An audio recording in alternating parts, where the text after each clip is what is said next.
What is up, everybody? Welcome in. Hello, hello, hello to everyone. Hi, Stephanie. Hey, everybody. Let's see here.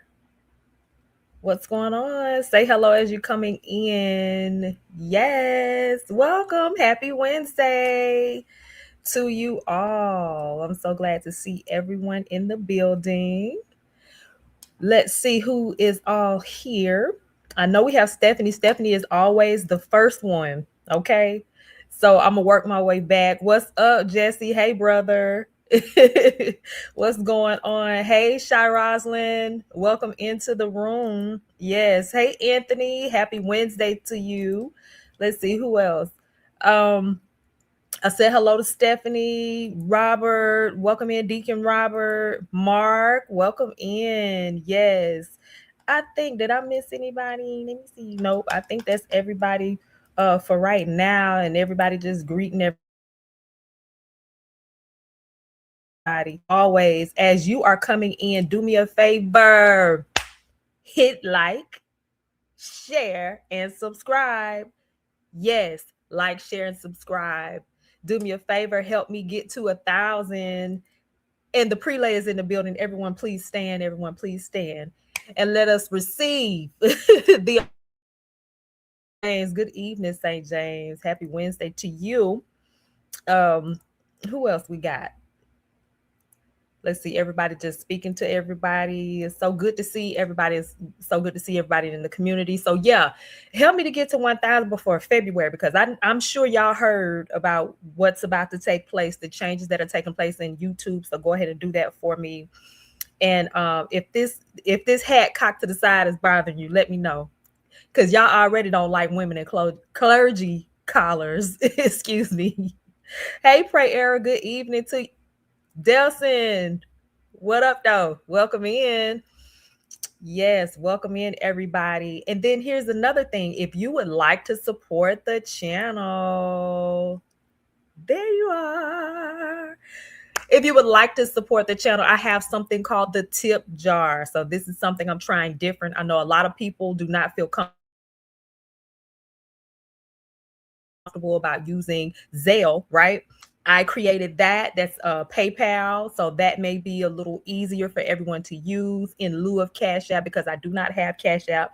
So I may share that brief story some other time. I'm trying to debate. Cola said, turn that thing to the front. Turn it to the front. Okay. I may take it off. Um, but yes, hey Pray Era, hey Delson, hey everybody that is coming in. So there's a way to support the channel is through my little tip jar there, and that's with PayPal. So if you're watching on your TV, you should be able to just scan the QR code. If not, I don't know what to tell you, but I know iPhone sometimes you can do a little yang yang yang. I don't know. Excuse me, but yeah. So there is that. So there is that. Okay, I'm gonna switch it up. I'm gonna switch it up. All right. So we have a lot to talk about. Okay. I'm sorry, my daughter is at a what am I trying to say? About a student Bible study. Student Bible study. Uh People can't see the QR code if watching on TV.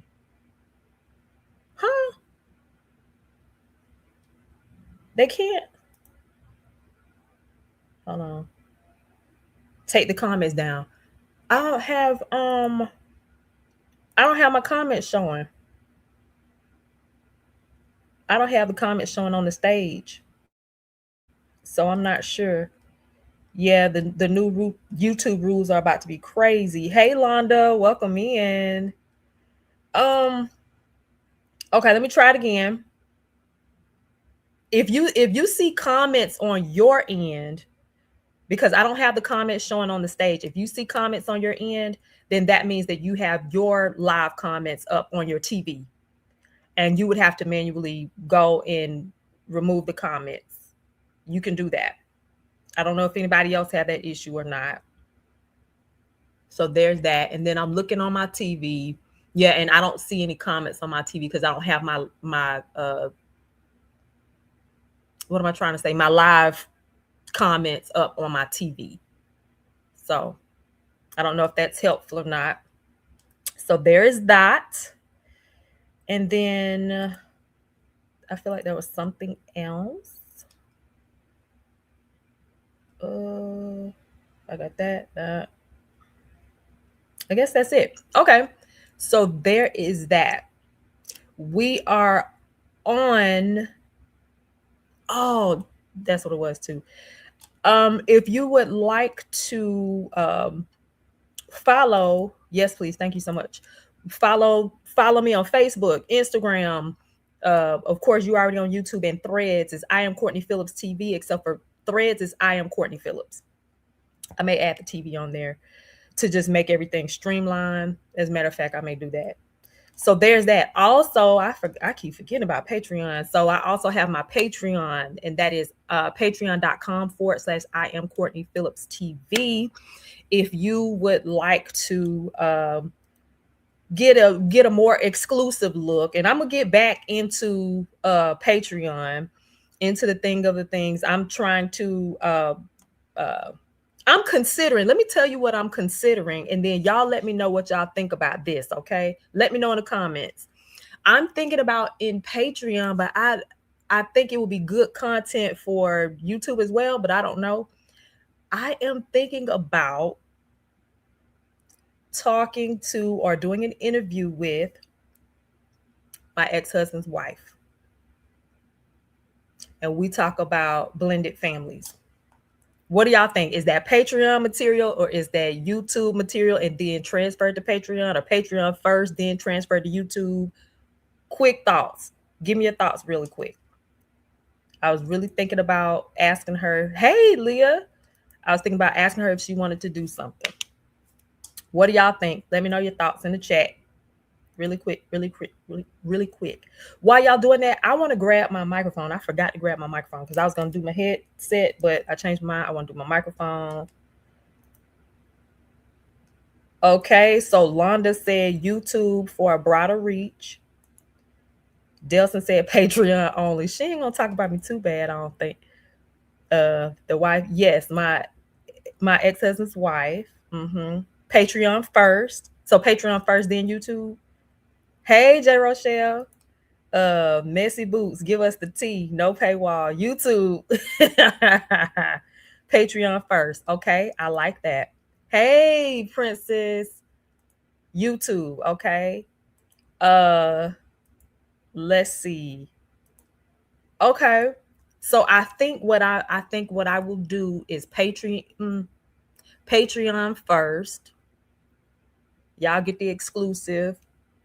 Then I will eventually, I don't know when, maybe put it over to YouTube. YouTube, you're building the channel. The apostle has spoken. Okay. YouTube. Okay. Well, so here's the thing. Hey, Uncle Paul, if you are trying to build your followers, I would go with YouTube. Okay.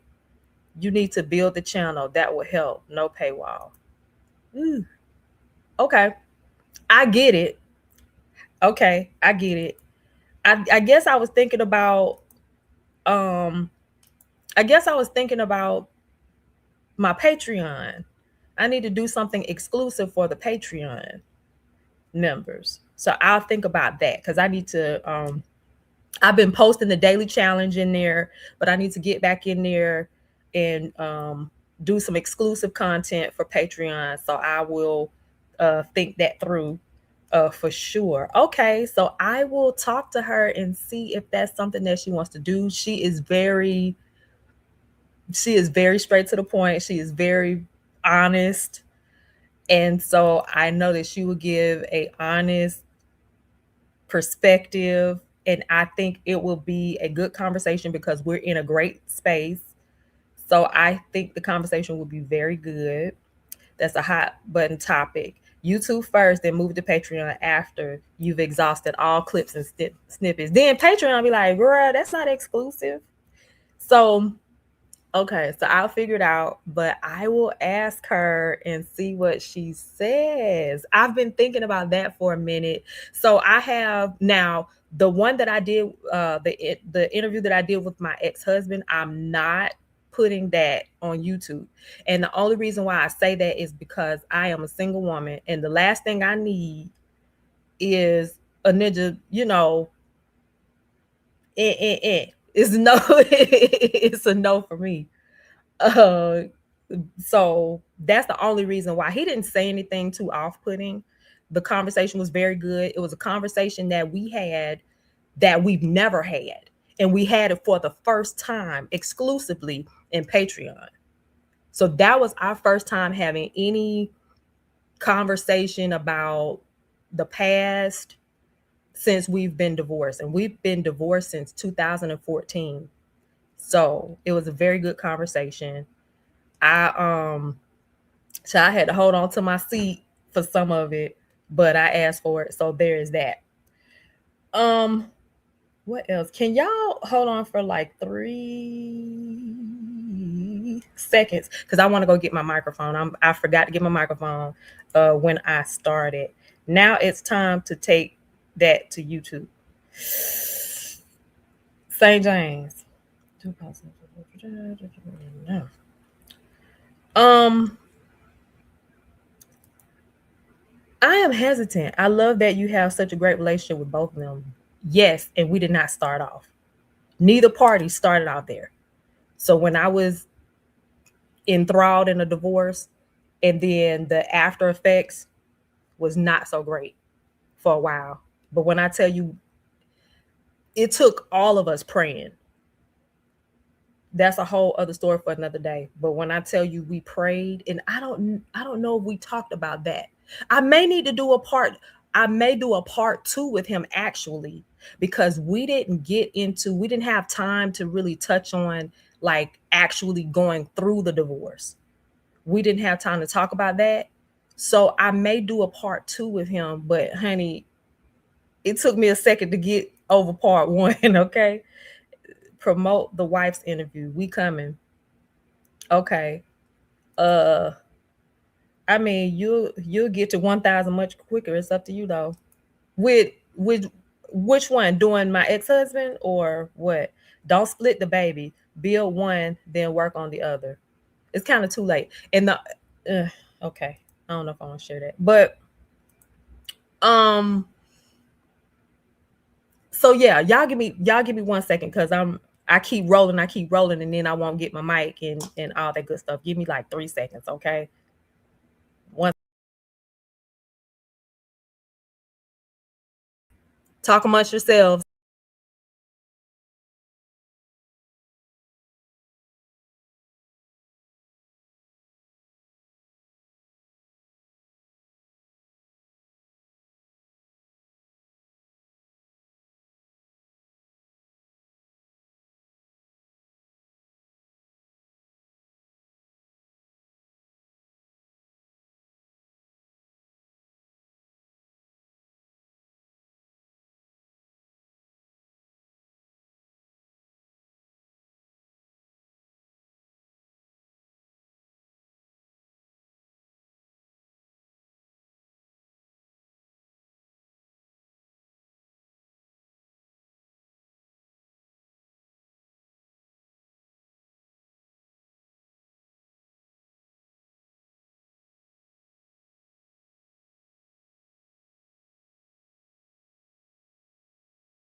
All right, all right, we're back. Mic check, 1 2. Y'all hear me? Okay, so what y'all saying in the chat? I'm sorry, y'all. I was like, oh, I forgot. I wanted to use my microphone. Um, as I'm sitting in this comfortable position. Let's see here. Hey, Sean. Listen, y'all do me a favor. Go follow Sean Talks. Go follow Sean Talks. We do the ladies panel every Sunday evening, and I'm on there with her. Go follow the St. James show. Go follow I Am Jesse online. Go follow Uncle Paul. Go follow. We got so many content creators in here. Go follow the Nicola Moreland. Go follow Leah Music. Go buy her album. She has an album out. I'm gonna get to it. We got the commercials first. St. James, go follow him if you're in the bushes and you're unfamiliar with who everybody is. Go follow everybody. Who am I missing? Okay. Um. Okay. So that's the plan. Can y'all hear me clear? Let me know if you can hear me clear. Mic check 1 2 1 2, and we're gonna get started. Um. It is day 12 of the challenge. Are you all still on the challenge? This is 31 days of consistency, 31 days of removing the distractions, 31 days of focus, 31 days. Okay. So we've been doing 31, we're doing 31 days. Today is day 12. Okay. Today is day 12. And today's inspiration is gratitude. And I put list 10 things you are thankful for. And so I'll tell you mine. So earlier today, I was about to start complaining because my girls have started school and now they're at two different schools because I have a high schooler and I have a high schooler and I have a junior high. It's junior high here instead of middle school. She's in the 8th grade, a junior high student. Thank you so much. Thank you. Thank you. Um, okay, y'all are doing the challenge. Ooh, spin class. I really would like to. I say I want to do a spin class, honey. Look, that's it. We only on day 12. I feel like I've been going a while. Do you hear me? Hello. Day 12. And so um I done missed some comments. Let me scroll back up. Hey Mike. I missed Mike along the way. Stephanie said, "Hey Mike, hey Mike, welcome in. Go play Leah's song Christ the King. That's my Saturday cleaning jam." Okay, I will. Um, I'm not a content creator no more. Yes, download the album. Put the name of the album in the chat. Put the name of the album in the chat. I will play it though. I will play it. Y'all working out? Okay, so we're talking about gratitude, right? So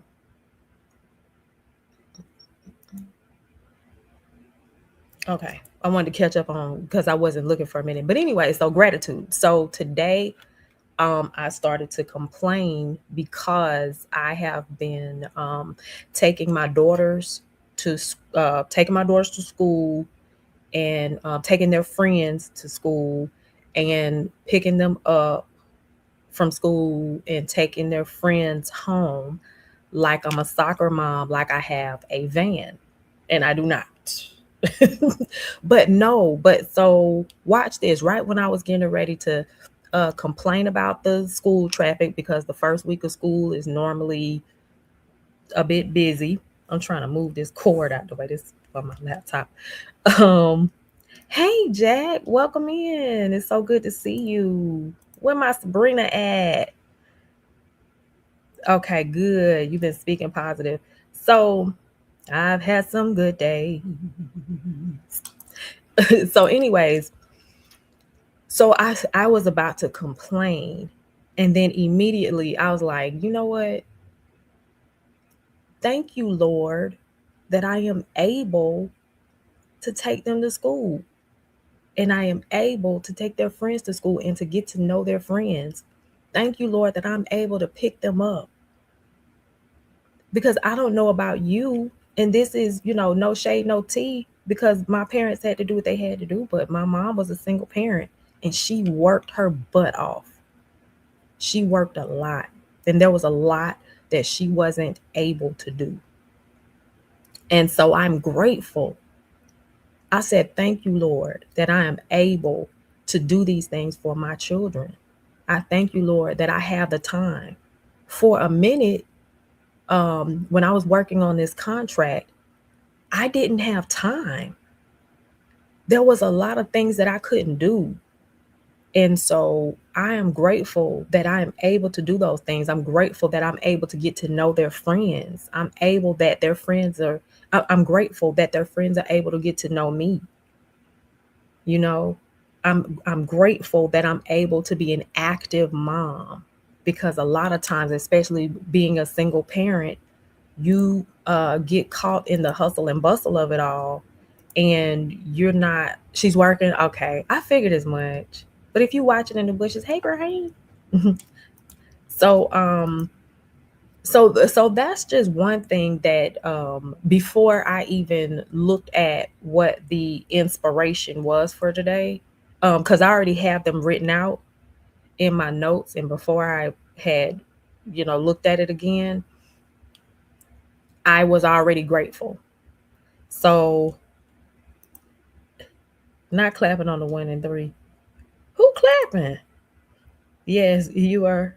You are being a blessing to their friends, parents as well. Yes, absolutely. And it's such a blessing to be able to do it, because I could, really be caught up with work and not have time. And it happens like that sometimes. So I just said, name 10 things, either 10 or 5 things that you are grateful for. And what my daughter is so funny. My oldest daughter, she started this thing. So she has started preaching like last school year. I call it preaching, but it's like speaking. She was a part of a Christian club at school, and they allowed the some of the kids. They would ask the sponsor teacher would ask some of the kids to what I'm trying to say, to speak to their peers, right? And she was one of them, and she got asked to do it quite often. And so she had started this thing like last year. So one day she was like, I'm grateful, I'm grateful, I'm grateful, I'm grateful. And I was like, what? What are you talking about? She says, Mom, anytime like something bothers me, or I get ready to complain about something, she says, I go, I'm grateful, I'm grateful, I'm grateful, I'm grateful, I'm grateful. I said, oh my gosh, I love that. That is dope. And so I find myself, when I get ready to complain about things, I try to say at least one thing that I'm grateful for.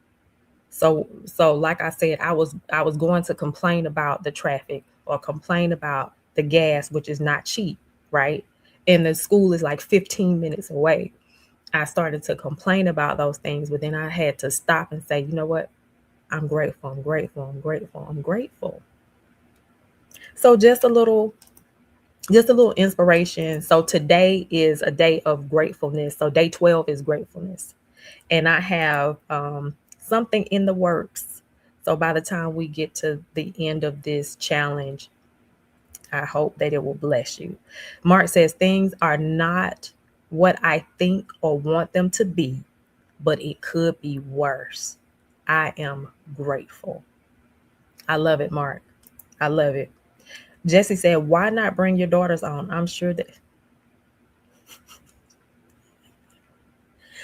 you know what? So I'm sure they got a word to give to these heathens. You, thank you, Londa. Um, so here's the thing. I don't even post them on social media. Like, I wanted to post a little first day pictures and all this stuff like that, but since I had that bout online, because I used to post at least their birthday and at least their first day of school and things of that nature, but I'm trying to protect them right now. And one of them is on social media. And so I'm very very on guard with them. I know that's right. You better sing. So yeah, so bringing them on, no. And then number two, they think I'm lame. You know that, right? I was telling their friends today, I was like, hey, go follow me on I Am Courtney Phillips TV and get my subbies up. And they were like, Mom, like, don't do that. Like, oh my God, all the things. So I'm lame to them. And I'm like, man, I think I'm pretty G. You know what I'm saying? They like, because Auntie Jessie gonna gag any and every, okay? And will. So yeah, so they think I'm kind of lame. So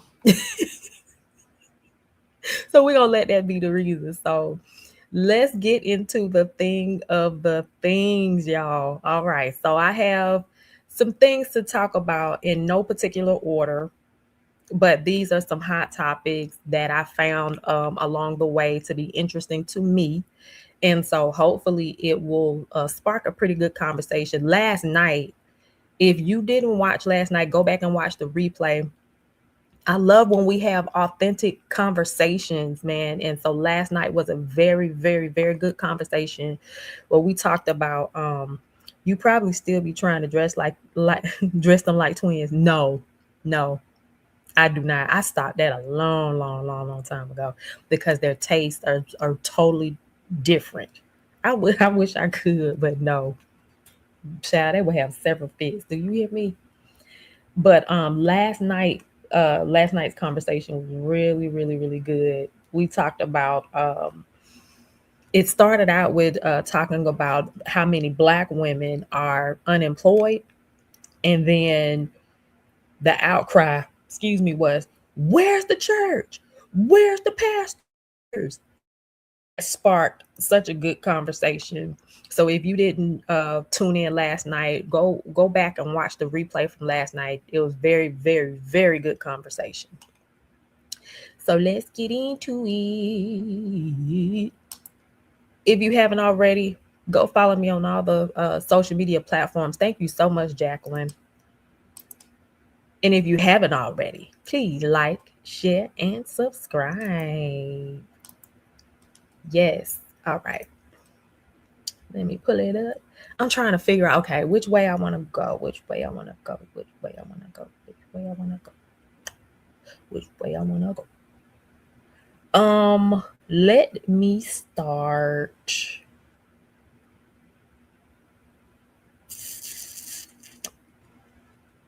We're gonna talk about the women's. Since I am a woman.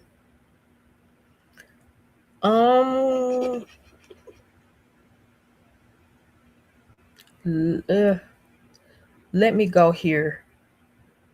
Nah, I don't want to talk about cheating. I don't feel like it. Okay, let me go here. We'll go here. Let me get this thing going. All right, here we go. Hopefully, there are a lot of Black women that are out of work right now to this very day. I lost my job in August 2025. In June 2026, I still haven't found a job. But let's break it down. It's not just me. It would be different if it was just a me problem, but it's not. The Economic Policy Institute, they write that Black women have suffered large employment loss in 2025. But specifically, I just want to point out this point. 55% of Black women in the US are employed right now. And that is ridiculous. Not even just that. The decline is the largest among Black women. It's like 0.5% for other races. Black women, it's 1.4%. And especially because they're detailing in this article that it's women who work in the public sector or who have college degrees. Real quick to tell you what exactly my background is, right? I have my degree in English education. I have my license to teach. I specifically work in technical engineering now. I've been working in technical engineering for the 5+ years, right? And I have gotten to the final stage of many, many interviews. But at the end, after the technical interview, I'm told that I'm not technical enough.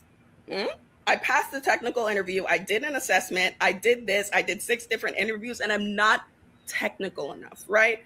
There's something wrong right now with the job market, especially for Black women. And I'm sure that many Black women who see this are going to be able to attest to this and or talk about it. And I want to hear from you. If you're a Black woman or even a person of color who was out of the job market, especially since the last couple years, I want to hear your experiences. Honestly, I'm challenging anybody that is still working. If you have any people that are as a person of color or especially Black women, I challenge you to check on them, see how they're doing, because I'll tell you right now, they are doing worse than you can imagine.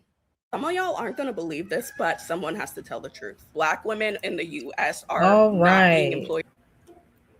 So I wanted to bring that up.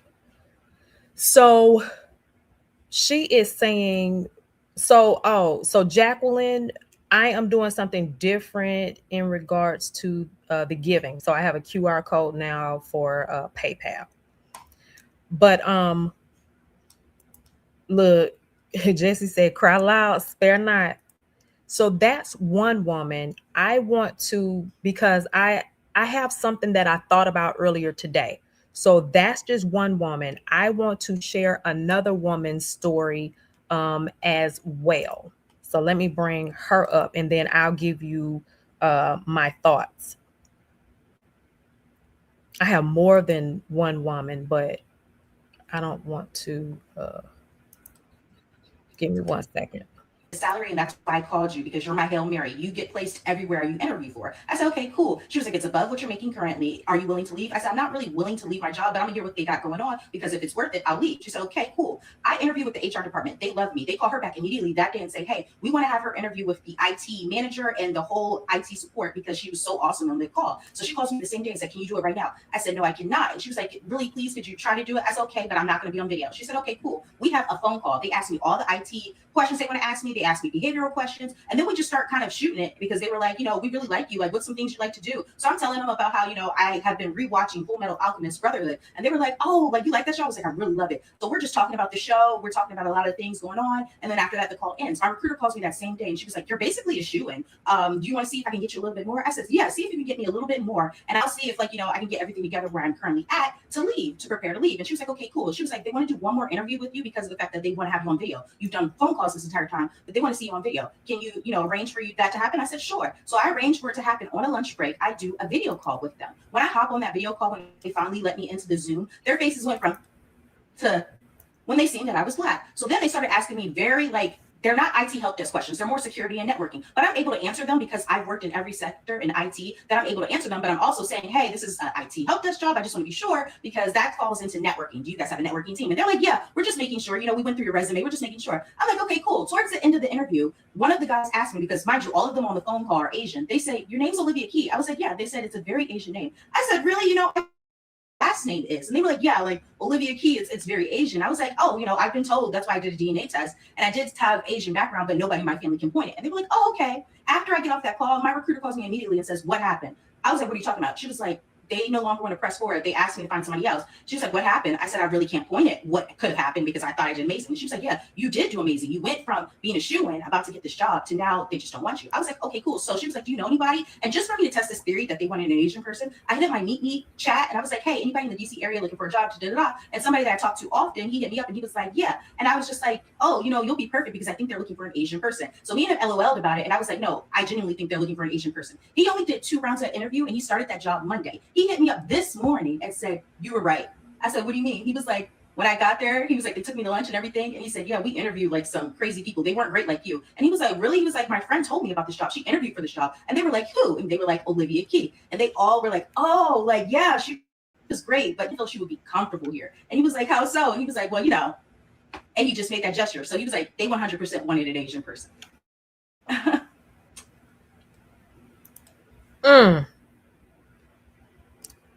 Okay, so she was different because she has a job. She has a job already, and somebody was offering her something, making more. But here's the consensus, right? That I say, you know what? Let me play one more. Okay, I got one more person that is being a witness, okay, to what is going on out here. And then I will give what I thought, okay, my thoughts on it. I'm going to do one more person, one more woman. Tell, you have to listen. 600,000 Black women executives were fired or pushed out of their jobs. It sounds like a number that is impossible. It's probably more than that. It actually echoes louder and bigger than you can imagine. Those 600 Black women in those key positions were not just Black women. They were the conscience of corporations and workplaces and federal places. They were the conscience of what happened, the workplace bullying, the policies that kept companies from doing things like sending sheriffs to your house over a credit card. They were the people who created an environment of engagement and belonging and purpose. They were targeted. They were targeted in an effort to keep Black families from moving forward. It was a real deliberate and calculated thing. And if you don't believe me, look into it. But it's not just affecting Black families. It's affecting all of us. I am an independent consultant. As a result of those 600,000 and the other women who stand by those women and the men who were doing the right thing, I've lost about 85% of my work. And it hurts at a time when my health is challenged. It hurts deeply. It hurts deeply because the attempt, the goal is to take away the hope, to take away the light, to take away the voice in that company that would say, we can't do this. This is not the right thing. It takes away the power to make sure children are fed, to make sure elderly are cared for. Those voices of hope that have been in those places for decades, who knew how to run things quietly, efficiently, and effectively, are not just, their loss is not just affecting Black households. It's not just affecting my household. It's affecting America.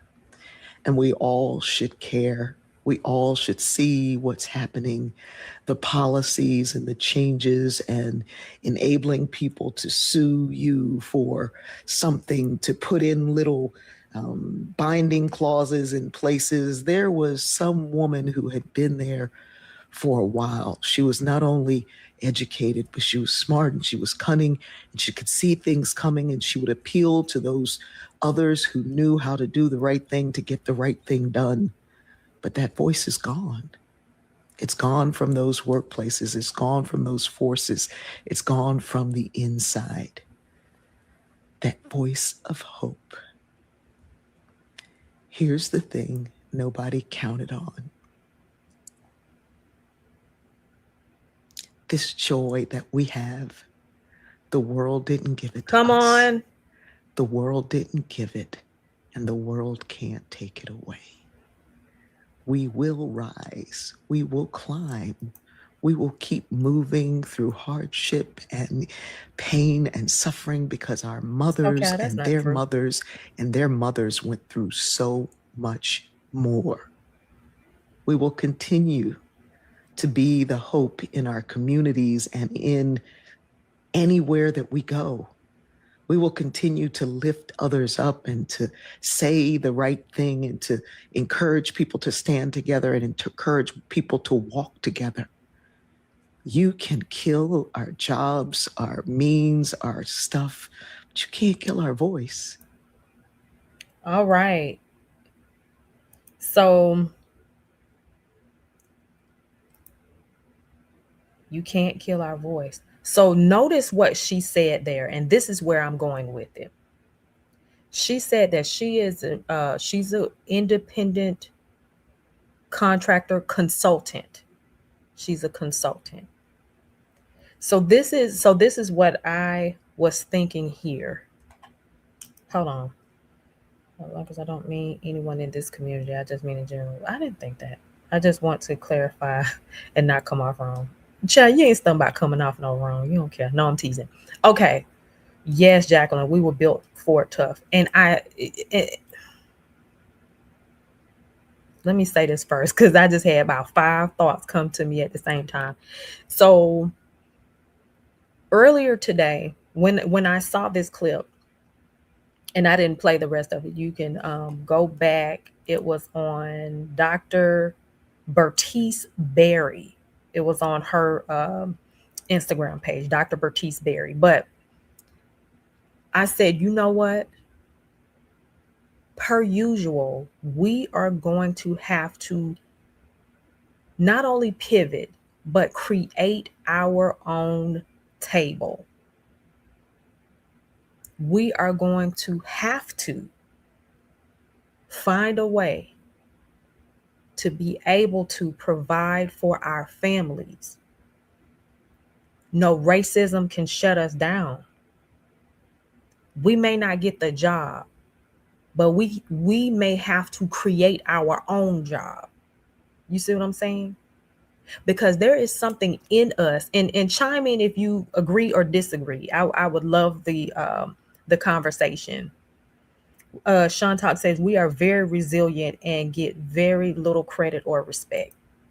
I've seen my mom. I'll use my mother as an example. She was in the healthcare space, and she started out when I was a little girl. She started out as a LPN. Okay. And did she start out as a CNA? But she started out like at the very bottom, very beginning. I mean, not very bottom. I don't mean that like that. But I mean she got it out the mud. And I seen her work her way through nursing school. I've seen her work her way through her RN, getting her BSN, bachelor's in nursing. Then I've seen her get her master's in business administration. And I've seen her climb the ranks in healthcare all the way to executive status with a myriad of certificates, degrees, and all the things. Jesse, shut up. Talking about, is your mom Jackie Clark? You are so annoying. No, sir. Nah, she's not Jackie. I cannot. Jesse crazy. So I seen my mom work her way all the way to the top. Okay. When she got to the top, first of all, she worked her butt off. Okay. They didn't give her nothing. But those people that were her boss, some of them had less certifications than her. Some of them were barely degreed. And when I say barely degreed, for the position that they had, they should have been decorated, and they were not. Okay. And not only did she have all of the certifications, all of the degrees, all the things, but she also had the experience, years upon years of experience. Meanwhile, her boss was like my age. Okay. So clearly didn't have as much experience as she had. Okay. I seen her work through all manner of racism, especially in healthcare. All manner of racism. She had to work just as hard. And I'm giving this example because this is what most Black women not only in the executive space, but most Black women in corporate America, in corporate space, this is what they have to go through. So my mom is not the only one, but I'm just using her as an example. I mean, stories upon stories, and the final resolve, well, not resolve, but the conclusion of the matter, or the end of it all, was them nitpicking her on out the door. There was another woman Black woman. Now, this made the news lines, or headlines rather, where I don't know if y'all remember this, when she was, this Black woman was talking about how she was bullied. I think this was in a unaliving letter. She was talking about how she was bullied, and she worked at a university. I don't know if y'all remember this or not, Black woman. And she was at the executive level. She unalived herself because the pressure of it all got that great.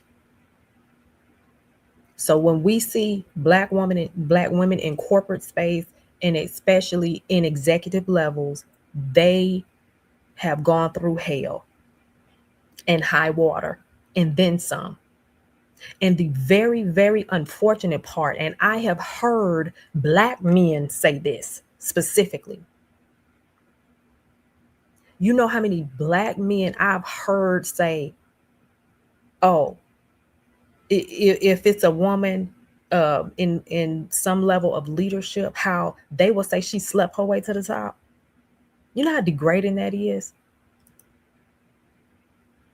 Do you know how degrading that is? Mark said, I believe we may have to stop focusing on the many pastors who are not sounding the alarm, and we, the lay members, must begin to blow the trumpet. Maybe the spirit has moved onto the pews. Oh, that's good, Mark. Jacqueline said, the current narrative is our performance, right? As a justification to fire. Let us go.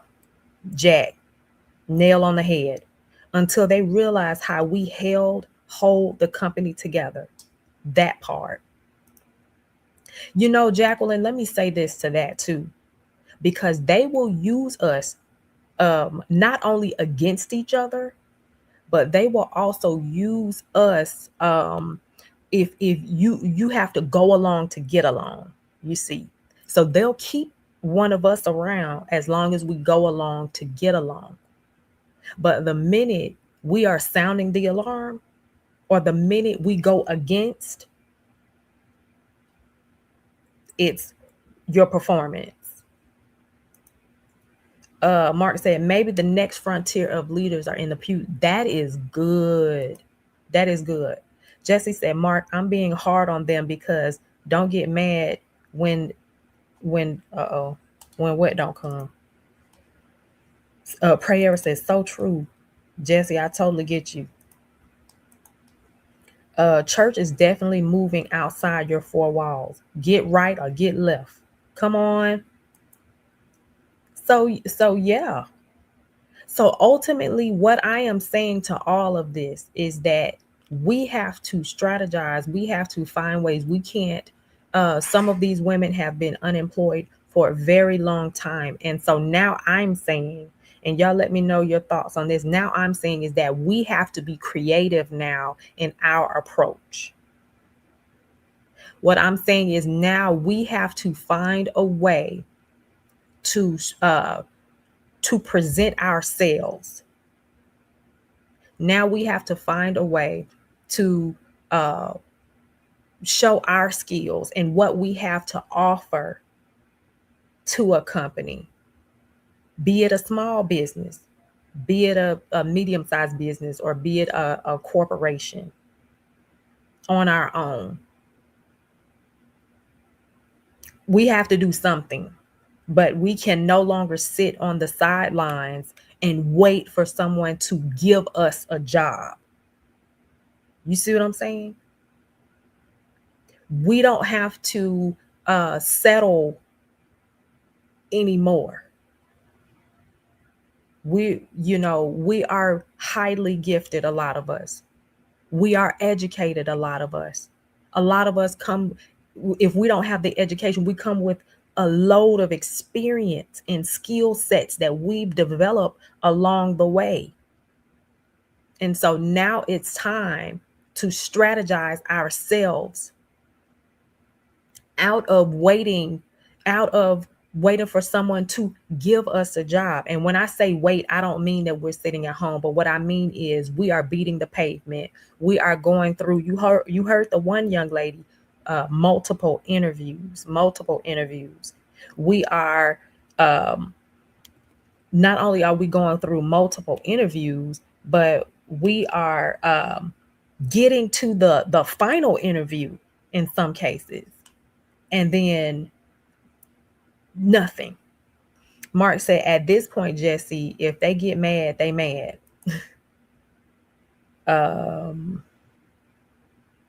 Many will get left behind and will never catch up. What do you think about people taking a course and learning AI to push themselves forward in a career? I definitely agree with that.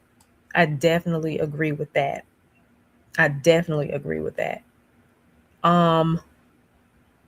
Yeah, I definitely agree that, so not only, maybe you have a ton of certifications, or maybe you have, the educational background, maybe you have degrees, or not, maybe you just have experience, but there is nothing wrong with adding this AI approach to your, to what you have to offer. And then from there, so let's say you utilize AI, right? From there, you can maybe offer your services for marketing, or offer your services for something that you can use AI to help you generate income. So that's just my thought. But we have to be able to provide for our families. We cannot, maybe it's time, maybe it's time for us. And I know it's easier said than done. How often have we said, go get a job, go get a job, go get a job? I heard an influencer, the influencer that said, and this is kind of, because this is not a Black woman, but this particular influencer was the one that got viral for very cutesy, very demure, right? And so he was saying how he had wound up getting on drugs and really bad and things of that nature. But now, as a result of his drug habit, he had teeth issues. And so he needs to get his mouth fixed. He doesn't have the money. Things are, going on the lower end. His, the funds are no longer the all of the companies that were offering him brand deals and things, that all that dried up. He was making 56,000 on one brand deal, 48,000 on another brand deal, so forth and so on. He said all of that has dried up. And so now, he was asking the people for help. And he said, watch this, y'all are hollering, go get a job, go get a job. He said, I can't go get a 9-to-5. They are not going to hire me.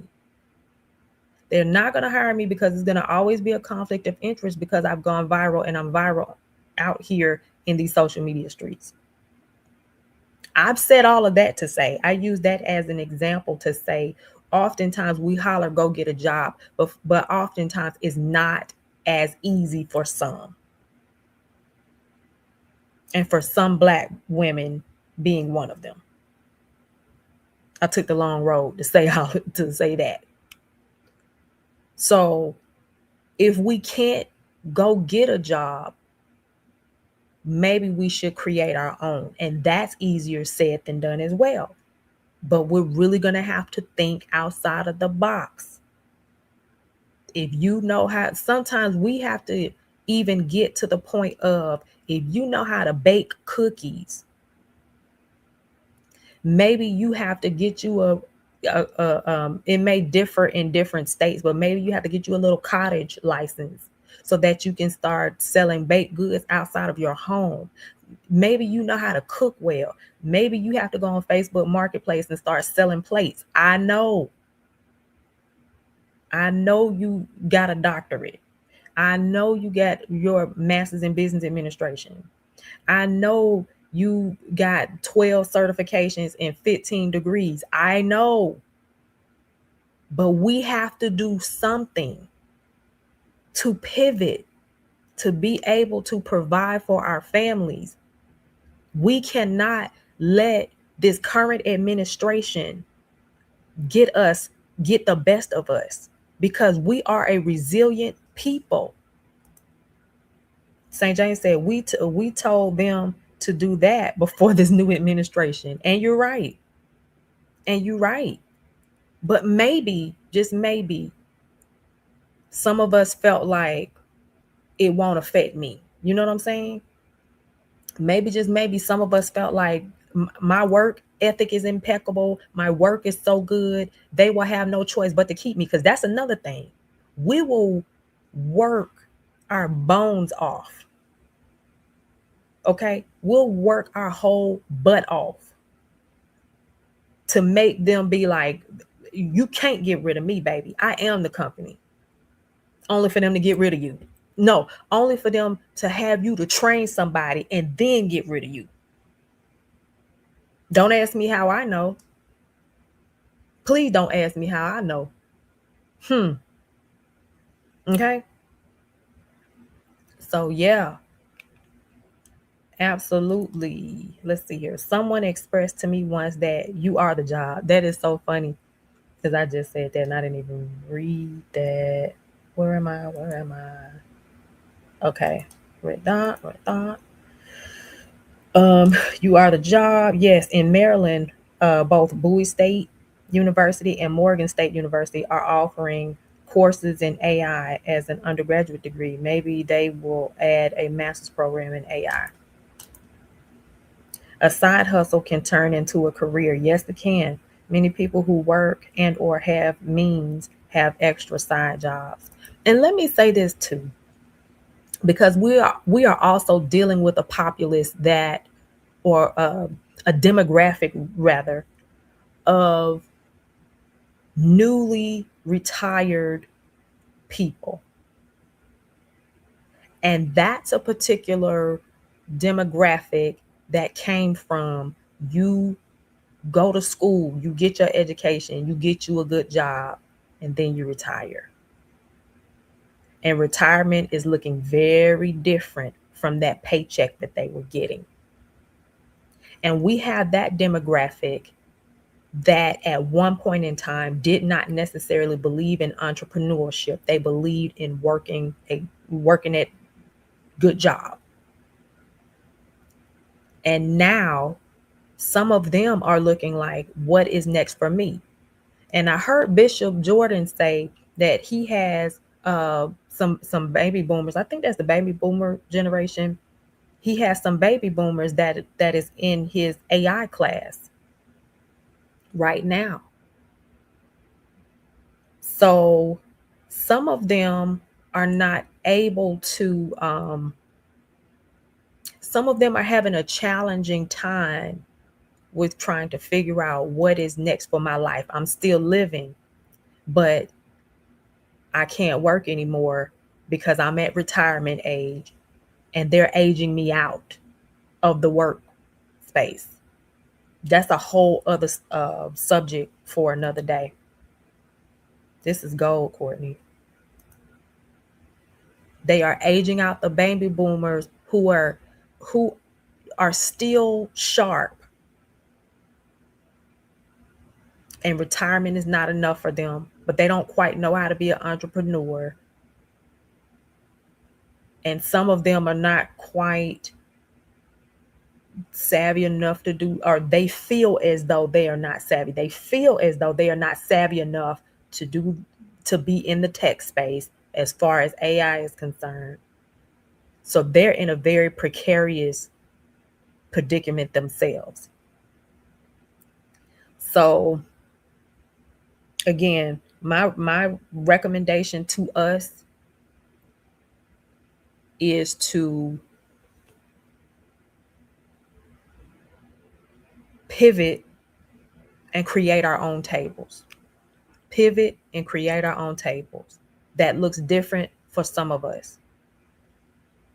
Some of us may not be able to bake a cake. Some of us may not have cookies to sell. Some of us may not have plates to sell. Some of us may not have jewelry to sell. Some of us may not have, may not be in the space to sell clothes or to do nails or, do hair or whatever the case may be, right?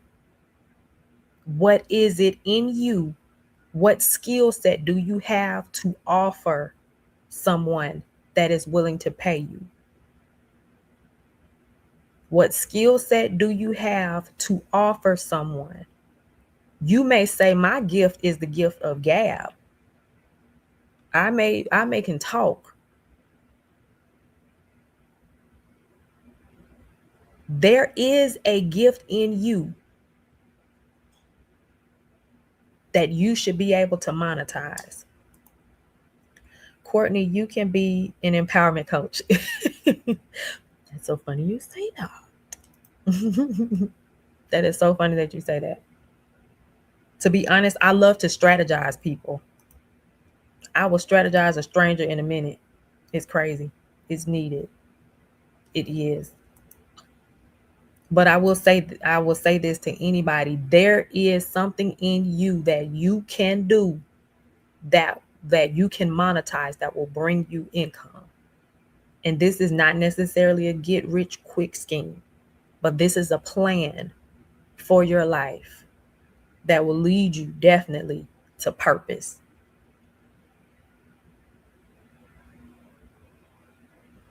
So there's that. Let me also address this about the church. There is a gift in you. Yes, it is. Yes. Everybody has something. Everybody. You were not born, and I'll get off of this. But you were not created with nothing.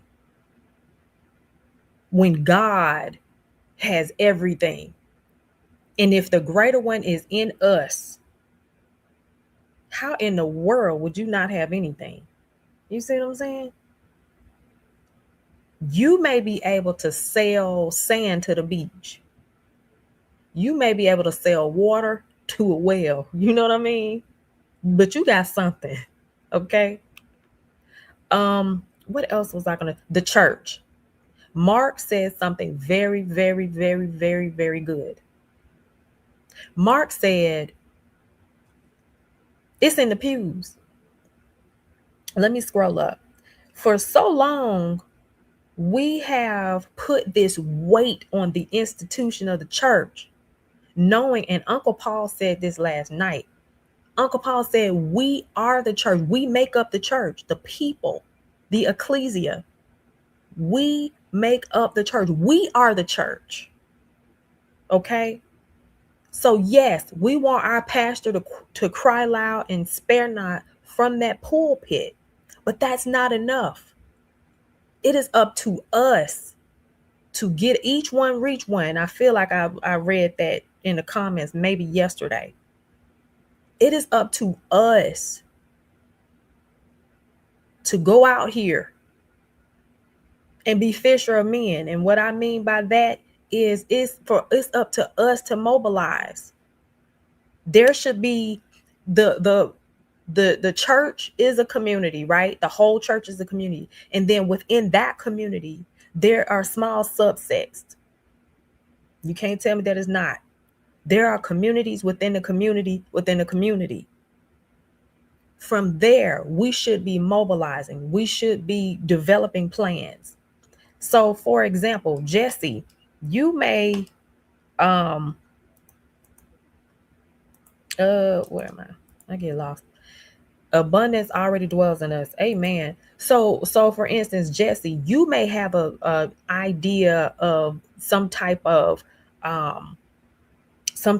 thing where you are able to gather people that you've networked with that may be managers at this said place, and you're able to either do a job fair, or you're able to come up with some type of strategy to prepare and equip people to do AI. You may be able to teach AI, or you may be able to teach a certain skill set, or you may be able to do something. It's not up to your pastor to do that. And I think Pastor Prim was saying that last night. It's up to us. So it's up to you to go to the church and say, hey, I have this, and present it. I know one thing in my church, I had presented them. I had what do you call, I had developed a plan, right? Almost like a business plan, but it was for an idea that I had, and I had brought it to the church. And out of that, they may not have necessarily done the exact thing, but they did something kind of adjacent to it, right?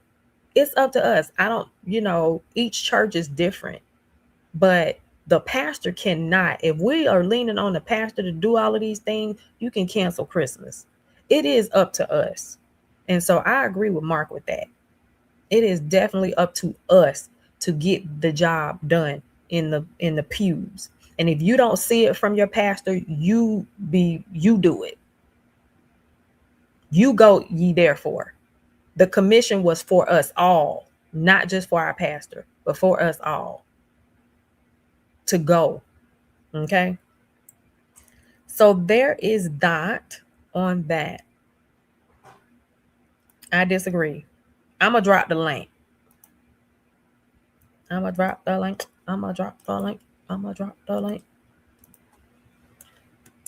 Let's talk about it. He said, I disagree. There's the link if anybody disagrees and you want to come up. Do me a favor, though. Let's see here.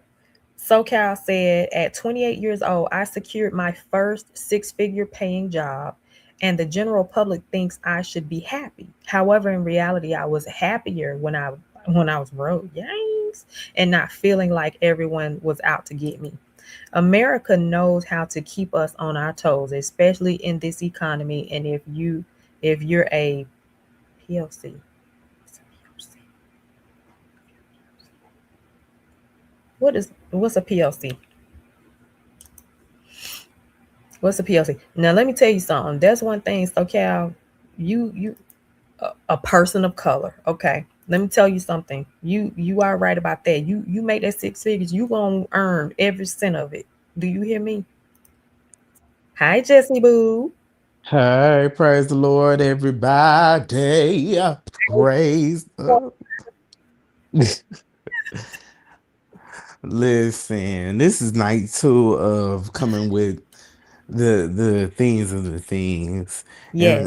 And shout out to everybody. Thank you, Courtney, for talking about the important things in life. I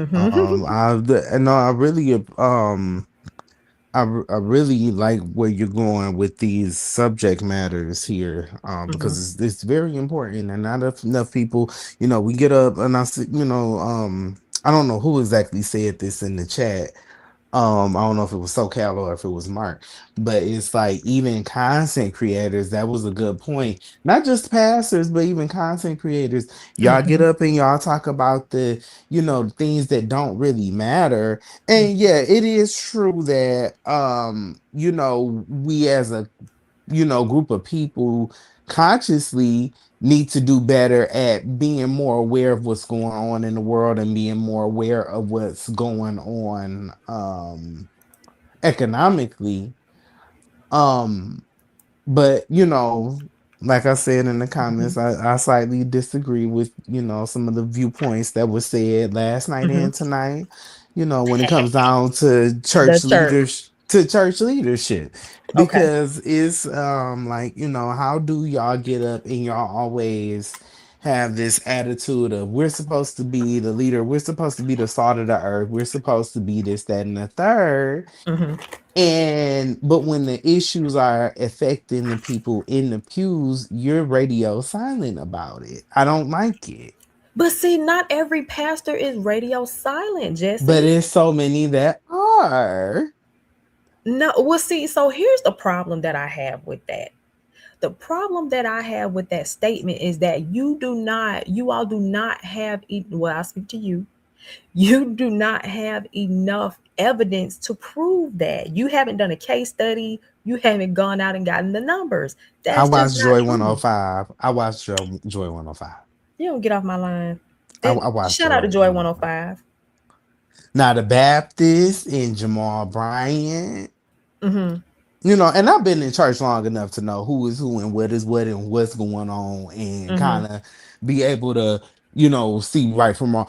I kind of know who is doing more of the work that I would desire to be done. People that are actually Jamal, see the issue that I have with that, because you didn't even mention Freddie Haynes, right?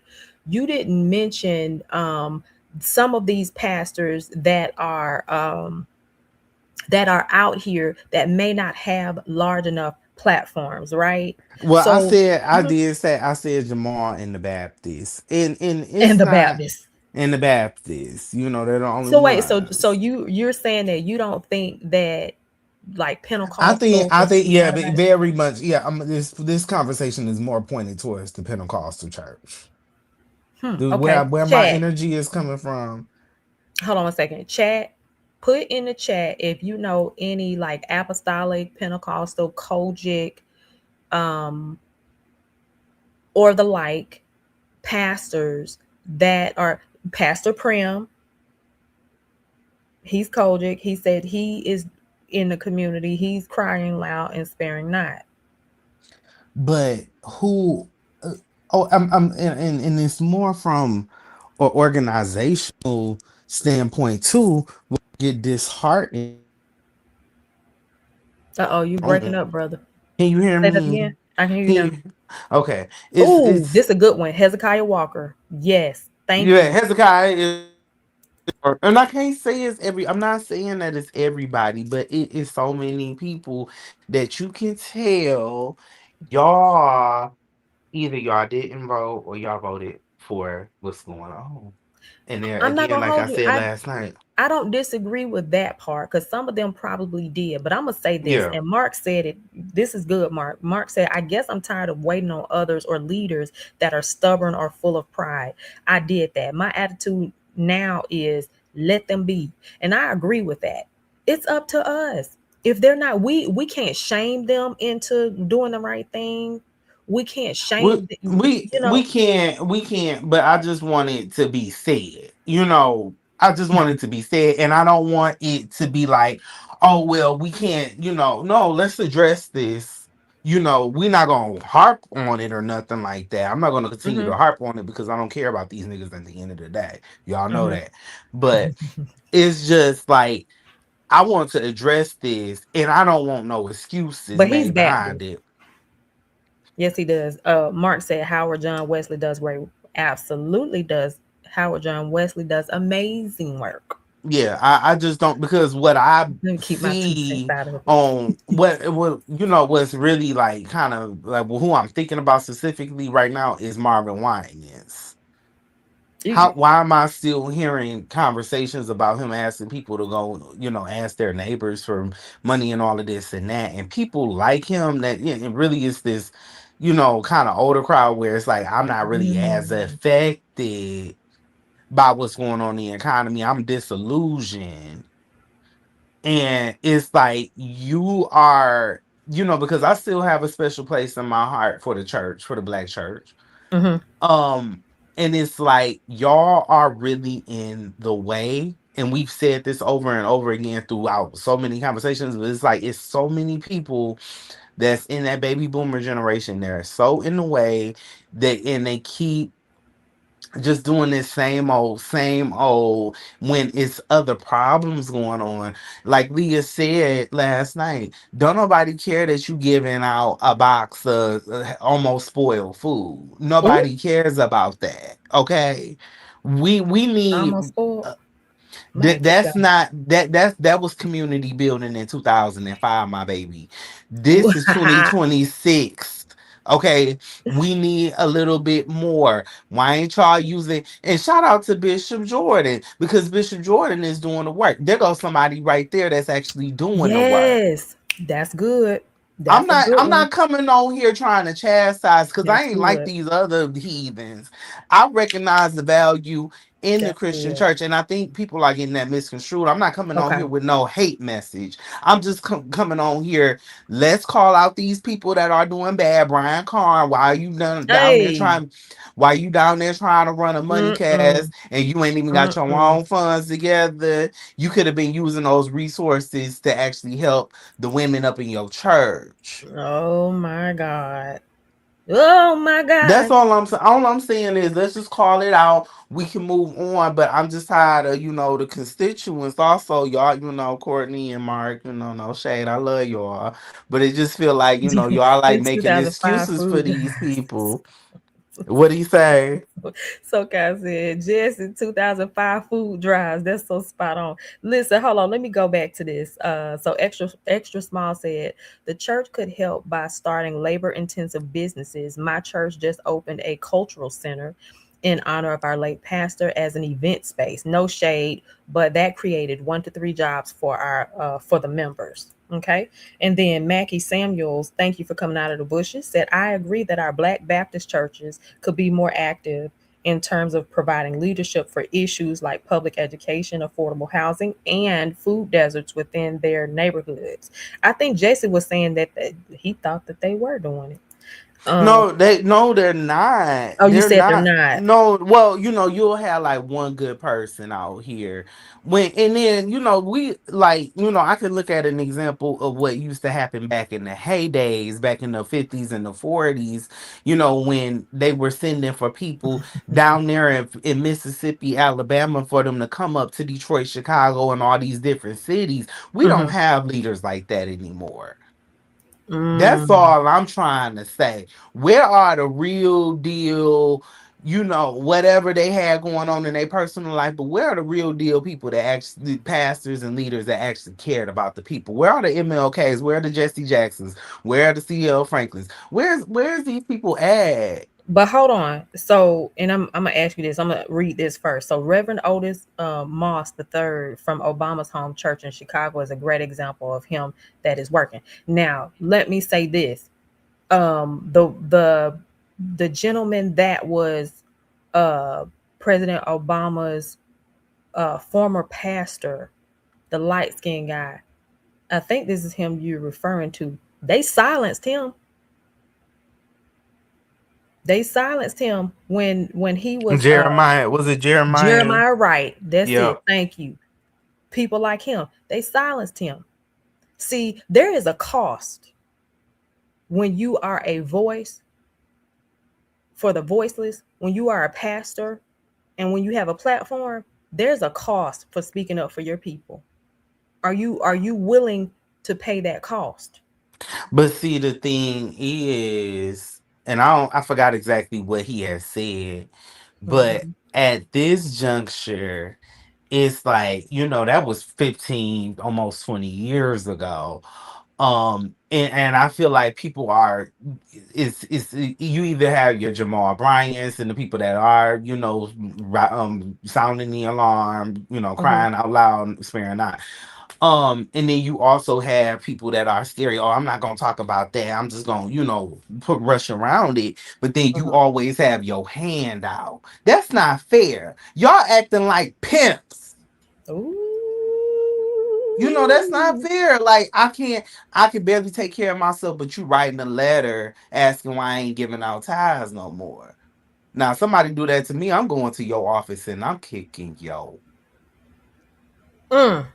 So Mackie said in the past, pastors would run for school board, yes, and make sure that our children were getting a solid education that would build the foundation for a career. Now, let me double back and say this: there are churches that have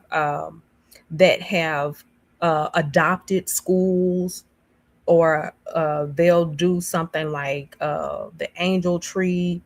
Uh, there are churches that find a way to give to the community. Mark said, I'm not making excuses, but we can't make them change. That's right. Call them out and then leave them with God. At some point, you have to let them be. People are going to do what they want to do. And I just feel as though there are more churches that are doing for the community, but they don't have a loud enough voice. Like Cruiser said last night, there are churches that are doing the work. I don't know. Jesse, I lost you. Come back. I don't know what happened. But there are churches that are doing the work. I don't know what more do we want from them, from the ones that are not. I think at this point, and I agree with Mark, and I'm gonna go to another story, because I don't want to belabor the point here, but I think that at this point, we have to work while it's day.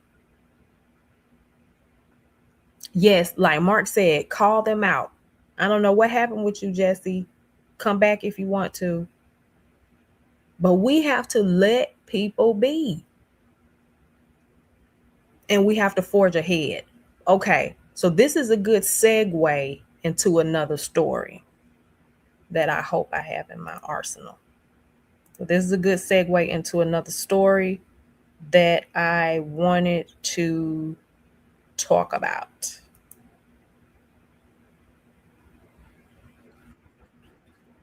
Okay. Shout out to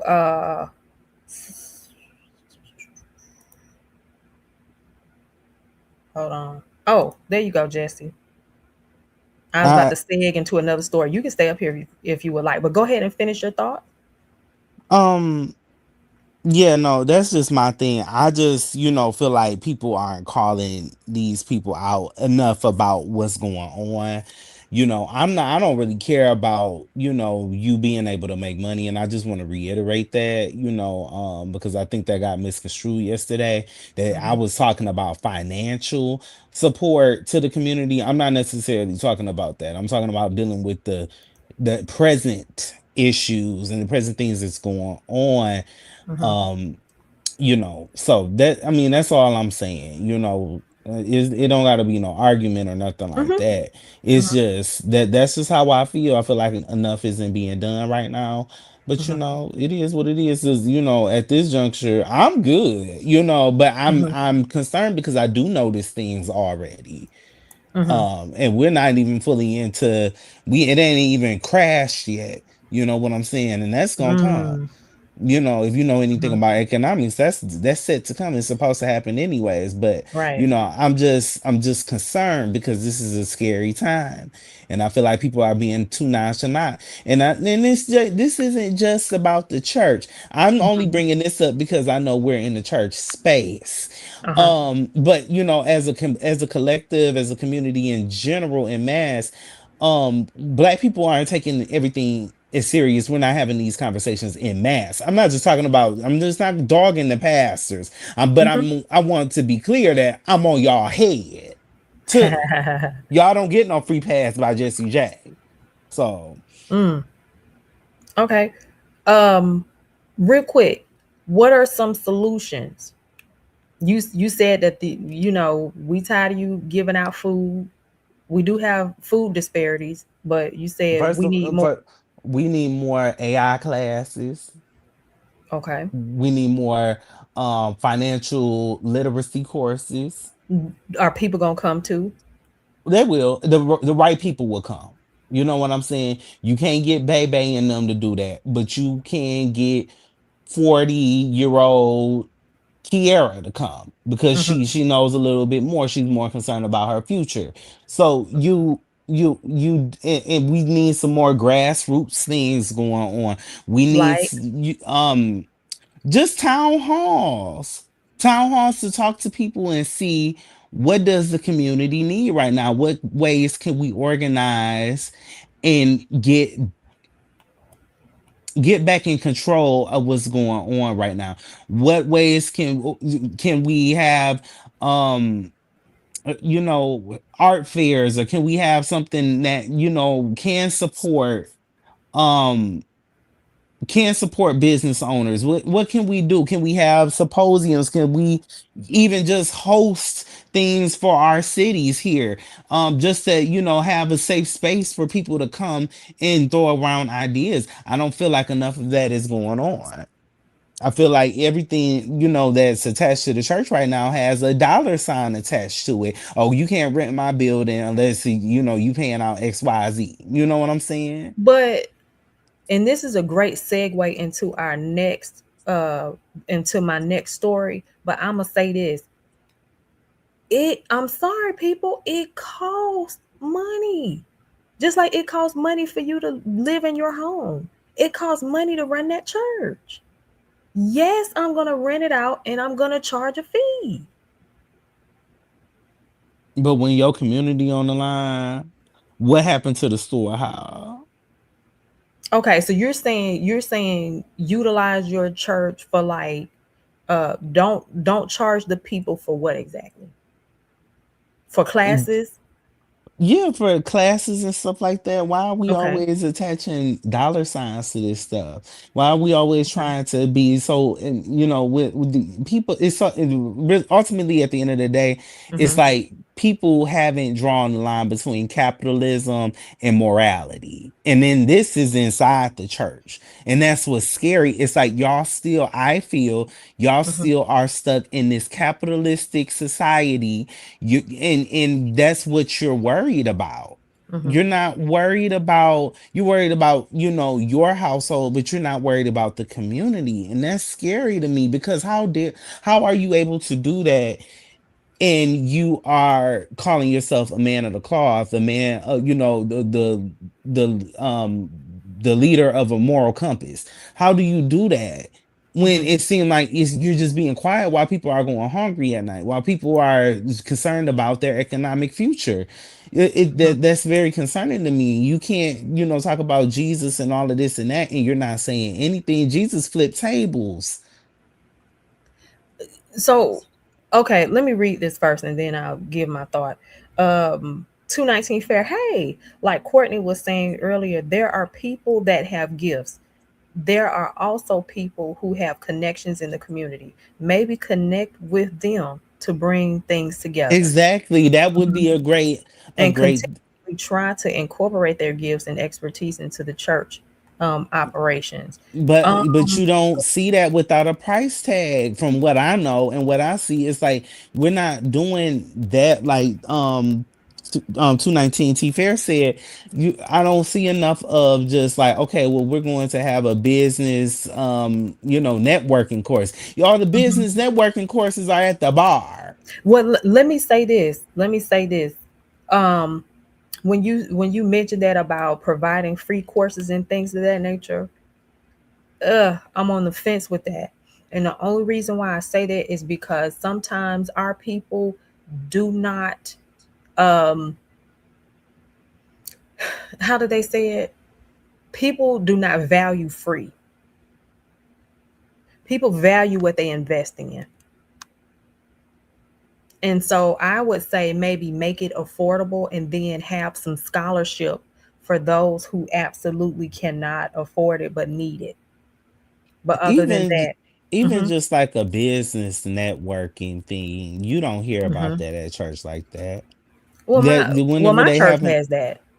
that's your church, because your church hmm is on the move. I don't know what your church name is. It's Holy Ghost on the Move Church of Houston. Holy But Ghost because on the you talk so highly of your church, is Holy Ghost Move. move. But here it's like, no, y'all not doing the business network. I'm seeing more business networking at the bar and at But see, brunch. here's the thing. So let me say this too, that in order for you to be a part of our business class that we have, though, because they're going to show you how to get capital for your business and all that good stuff like that, it is a requirement that you are a consistent tithe payer. Mm-hmm. Yep. Yeah, I'm gonna have to go down there to your church and cry loud and spare not. No, no. It is a requirement that you are a consistent tither because they're going to show you how to get money in Why that does why class. They're going to why show you how is to get it capital. biblical um They for they that? provide you with they provide you with biblical they provide you with biblical principles as well, but they're going to also show you the practical side, right? So hypothetically, if I was let go of my job 2 years ago and I haven't been able to keep up with my ties, I can't go to a business course to get myself out of that situation.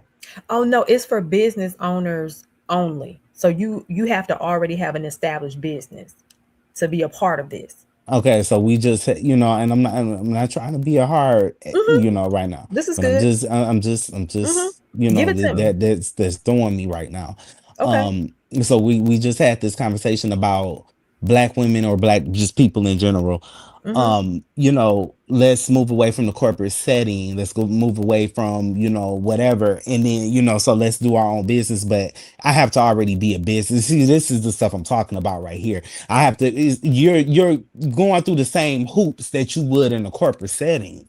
That's not fair. If I'm transitioning over and I don't necessarily have all of the resources and all of this and that and all the ties, now I gotta go and be like, oh well, I can't go to that because I don't pay my ties, or I'm not a business owner, or blah blah blah blah blah. It's like, well, how does that work out? Well, so what exactly would you be looking for in that space then? Like, are you looking for someone to show you how to become an entrepreneur, maybe? Yeah, that would be helpful. Oh, okay. Okay. Because if we're Yeah, we talking don't have about, that. transit, yeah, that's okay. Well, we'll move But on. I don't want to hijack. they do have that at New Birth, though. Okay. Jamal, Jamal, even though I can't stand, but Jamal do get that right. Mackie said, we need more brothers in the skilled trades, and we need for them to have a moral compass and ethical values to actually build our inner city and rural communities. Maggie said before that, the Catholic Church has skilled trades training with St. Joseph College at the Manual Arts. We could do that from a Protestant perspective to train electricians, carpenters, HVACs, things of that nature. Sean said that's stressful on people. If you are showing me how to get it, that may mean I don't have it yet. Sean, you can come up tonight. I don't have all of the things. I see what you're saying. Let me incorporate. I want to incorporate something and build off of our conversation here, because somebody said something that was key. So SoCal said, I know a medium-sized church that has 1,300 members, and that would be actually considered a mega church based upon the numbers. And their overhead expenses, minus the pastor's salary, is like $40,000 a month. Okay, $40,000 a month. It costs to do ministry. I want to add this story onto our conversation. Okay. Give me 1 second here.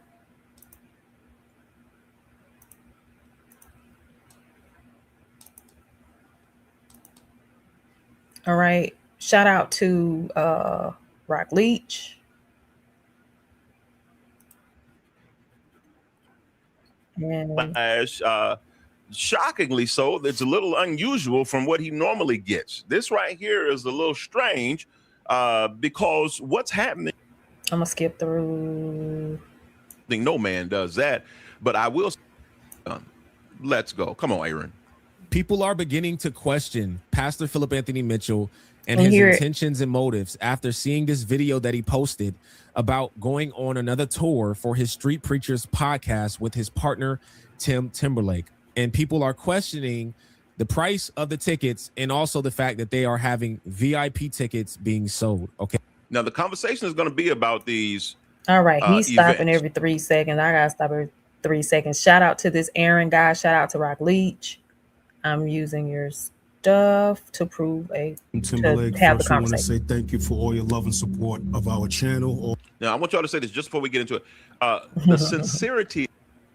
And Tim and I, we are very serious about the spread of the gospel. We want to take what God has given us in a studio and move that outside of the studio to the streets. That's what he has called us to do, to pray for you, to love on you, to touch you, to hear your stories. And because of that, we are announcing. Okay, so I'm going to pause here. So we have to the right of us, the gentleman that is speaking currently, that is Pam, Philip Anthony Mitchell. Okay. Then to the left of him is, I'm going to call him Justin Timberlake, but that's not his name. His last name is Timberlake. So his parents are mega church pastors. So he's a Timberlake. I can't remember his first name. Okay. And so these two gentlemen, of course, we know Pam, but and he's affectionately known as that. So I'm not trying to be funny. He's affectionately known as Pam. Philip Anthony Mitchell. Okay. But anyway, so these two gentlemen are pastors of Mega Ministries, and they have started a podcast. Okay. So they have already taken their podcast on the road, but they're going to take it on the road again. So that's what we're watching. Man, that we will be going on our second tour in the second season of Street Preachers Podcast. Tell them where we're going to be, Tim. We're going to Nashville. We're going to Houston. We're going to Vegas, Phoenix, Seattle, San Francisco, LA, and then Hawaii. Go to the streetpreachers.tv website. Get your tickets now. Don't wait. These tickets will sell out. We want you to be there. We want you to hear it from our mouth to your ears first. Tickets are now available. We're not doing this for a bag. We're doing this to bring the gospel to your city. We've seen many lives transformed in this room. We've seen souls saved in this room. We've seen people physically healed in some of these rooms. Yes. This is about us obeying the Spirit of God who told us to take the gospel to the streets and to these various cities. So get your ticket, street team, and we'll see you in your city. Now, here's the thing. He's saying we're obeying the Spirit of God who told us to take it to the streets. I don't doubt the message. I am going to question the method, though, and not necessarily the method of the tour, but y'all will see what I'm talking about. Love you. We're praying for you. We'll see you soon. Okay, so as you heard, they are having this tour and they're selling tickets for it. There's VIP tickets. A lot of people have something to say, like I said, about these tickets, the pricing, and the fact that it costs money to see them at these events. Okay. Now, I want y'all to hear what Aaron does, because he does a great job here showing you the backlash. Okay. I'm going to cut to the chase. They are selling tickets. Okay, so they are taking their podcast on tour. Okay. So in other words, Pam said they are taking the gospel to the streets. This is a ticketed event. Not only is it a ticketed event, but there's also a VIP offering. When I say offering, I mean they're offering VIP. I don't mean a VIP offering. They are offering VIP for this event to spread the gospel. Okay. So for the VIP event, you get to meet these two gentlemen here. This is Tim Timberlake. I'm sorry. And Philip Anthony Mitchell. All right. Okay. So Phil. Who is Phil? Pastor Philip. Yes. My bestie. Yes. So the question, I'm going to stop sharing now. So the question that I wanted to pose there is that they're saying, see, Jacqueline said the word is free. My question, so I'm tying that into the conversation because we were talking about how things cost, and it was mentioned that it cost one church with maybe 1,400 people, $40K minus the pastor's salary just to run the ministry, $40K a month. And that is no lie found, because my church is similar, if not more. Okay. They are spreading the gospel. They are taking it on tour. They're having a VIP situation, and that's a charge. And then for General Pop, it's a ticketed event. It costs to preach the gospel. It costs to have church. Unless you taking your microphone and you're going out here on the street with your mic and a little speaker box.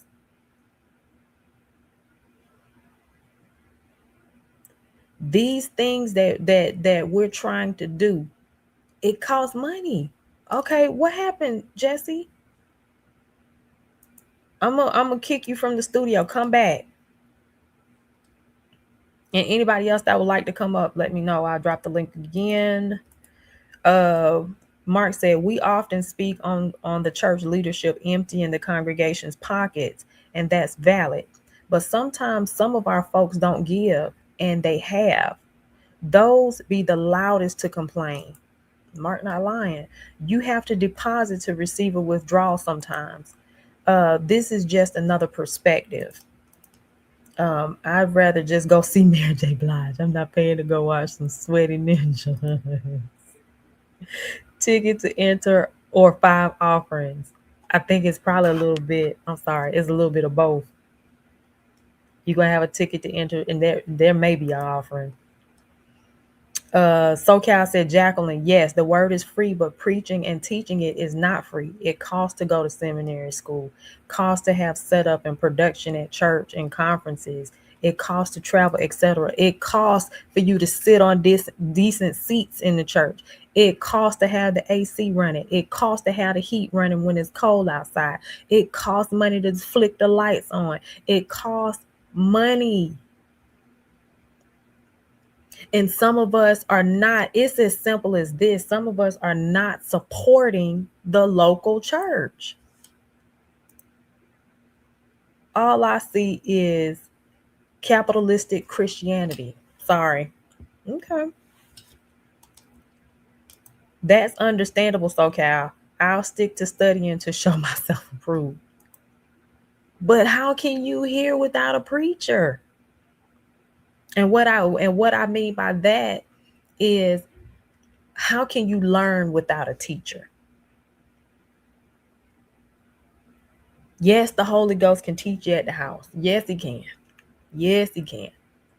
But what's your checks and balances for that? And a lot of people just walk by and touch the basket.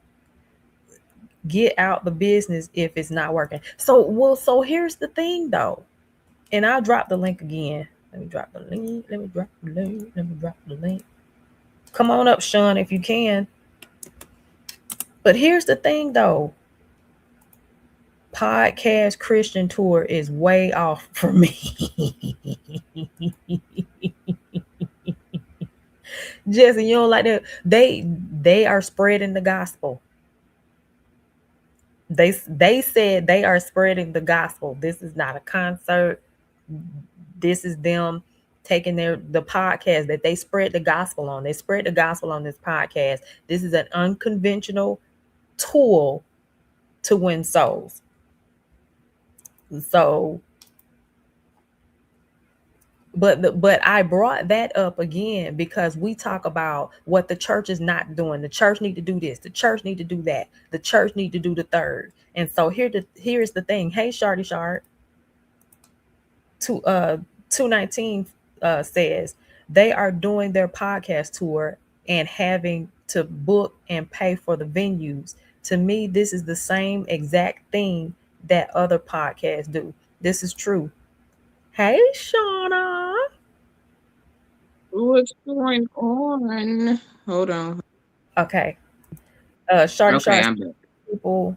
I'm gonna read a couple of comments. Some people have the belief that they have their own connection to God and feel that they don't have to be a part of anyone's church to feel connected to God.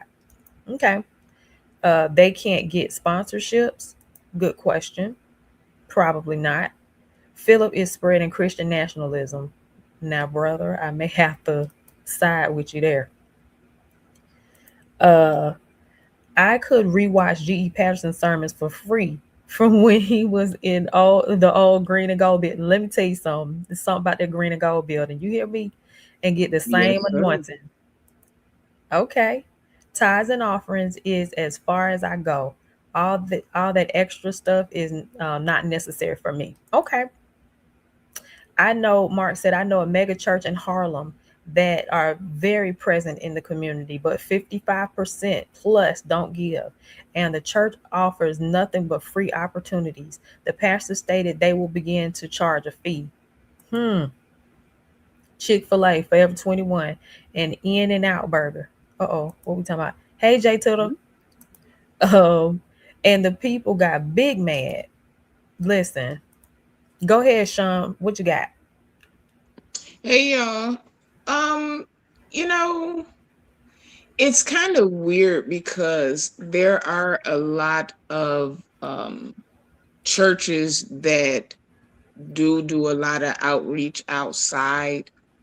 I think the problem is we want to gather 25 people from the church and go out and minister when it doesn't really have to be that. If you and one of your good Judies, y'all on the phone and you say, hey, let's go to the mall. Like, it doesn't have to be as, I don't want to say the wrong word, planned out or scheduled, so to say. Like, witnessing or going out is just you being at the gas station. Like, instead of you walking in the gas station and just walking past everybody, you can witness to those people. Like, it's more than the deacons and the trustees and the ministerial staff going out. Like, it doesn't take the pastor to have to go out for you to be like, oh, I want to go. We going Saturday out into the streets. Why you can't just go? Like, I think people get so wrapped up into pastors, and then that makes it go into money. Like, if you have something at the church, realistically, you have to take some kind of, I don't want to say an offering, but if you got to turn on the lights, if it's summertime, you got to run the air. If it's wintertime, you got to run the heat. Like, all of these things come with money. If you fire the sound system up, that's whatever energy company you using. Like, so it's not fair to say, okay, well, just come to church and nobody give. Like, we have to be realistic about it sometimes. It's church is a business, but at the same time, you need the money to run the church. I'm gonna be honest. I'm gonna say this. I'm gonna be very honest. For some of us, there are some people that really, like, legitimately do not have it. It's like, I gotta, it's a toss up between paying their bills to maintain the household versus giving. Some people are really up against some things. And then there is a remnant of people that find money to do what they want to do. Okay. So they can find money to go get something to eat. They can find money to go do whatever. And to the likes of which, to each their own. That's people's prerogative. That's people's business. People do what they want to do with their funds. But just know that when the church, like Mark says, has to start classes that used to be free, now have to have a little fee with them, just know that because, there is a lack of giving over here, this is what we have to do to maintain. Well, because even with some grants, not all churches get grants. Not all churches can get grants. Go ahead. No, I was going to say, but even still with that, you don't necessarily have to charge people per se $49.99. If you want to say, okay, we turning on the lights, the gas, whatever, $5 to get in. Like, you'll get more people to come in with $5 than you will with $49, $29. That's just business wise. But at the same time, when you say people do what they want to with their money, in some instances, you have to choose between getting something to eat and giving in service. Because if I give in service, when I get out of service, what am I going to eat? We have the faith the size of the grain of mustard seed, but when you using common sense, hey, I got $10. But what you gonna really do with $10? I can get some food. But if I'm giving this to the Lord, yes, he is able to make a way, but sometimes our common sense has to be used. In the climate that we're in now, we just talked about unemployment rate. We don't have it to give. So we have to choose between giving in church. I might have 20. I might give 10 to the church and then take 10 to get me something to eat. But if I got kids, I can't give y'all none of that 20. I have to make sure that my kids eat. That's a smart thing to do. I may not eat, but I'm still going to make sure that my children eat. So it's kind of hard now, which is why churches are dwindling the way that they are, because people, one, don't have money. And then we, as people, when we don't have money, we don't want to show up. Don't nobody really know that we don't have money, but self-consciously it's like, ooh. So are you saying that people stop going to church because they don't have money to go? Some people do. Because when you're, just think, if you go to a church and they're giving 3 to 4 offerings, you got to stand up for this one, you got to get in line for this one, you got to pass the bucket for this one, and you're never moving. Some people feel bad about that. I'd rather watch online, send my little $7 in Cash App to the little whatever website y'all got, and I feel okay, but I'm missing the community part. Hold on, Jesse. I'm sorry. Hold your thought. Don't lose that. Jesse said churches aren't allocating right. He said stop having concerts and conferences. Use that money for community engagement. How do you hold on? They turned it down $10 because I could have swore. How do we know that these churches are not allocating right, y'all? Like, well, that's what I'm saying. It's not all of them. It's not all. We're looking at the churches that we see online, that the pastors and bishops and apostles and prophets or everybody that is popular. But there are a lot of churches that do more than just feed. There are churches who have AA and NA and certain things for the community, but because you don't hear about them, you'll say, oh, well, churches aren't doing anything, when that's not necessarily true. I've heard somebody say the other day, well, what is Bishop Shear doing? Well, he does a lot, but everything is not brought to the forefront. Everybody don't need to see everything. Like, what is this proven thing that we have to do? If the community is striving and your neighborhood is striving, that means that you're doing something. It's not necessarily something that you always have to have a camera out for.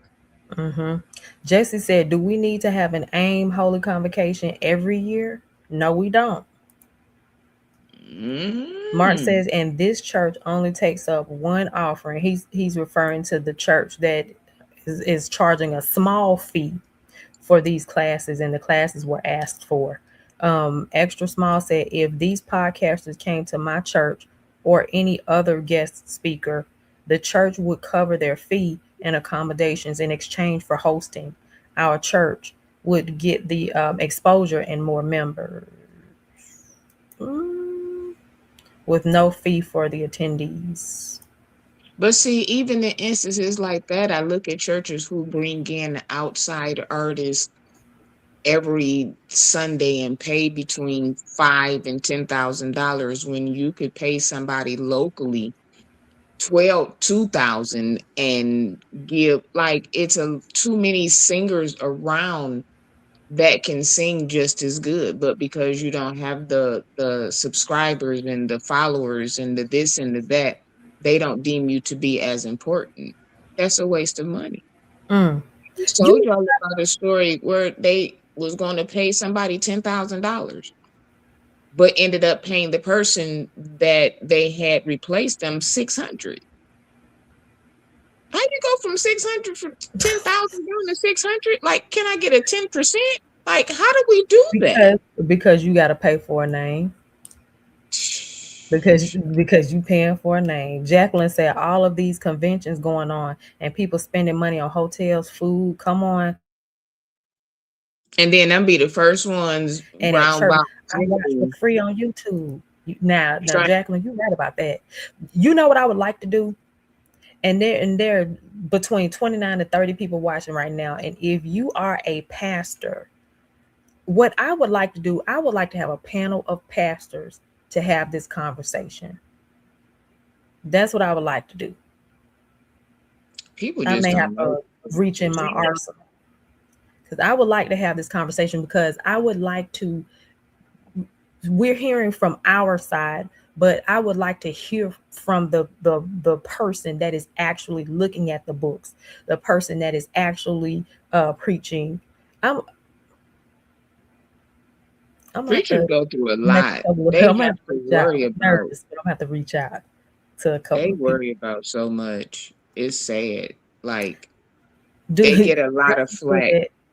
Jason said, do we need district and jurisdictional meetings every 2 months? Now, I will say this. Yes. And the only reason why I say that is because I know that that's ways that they raise money.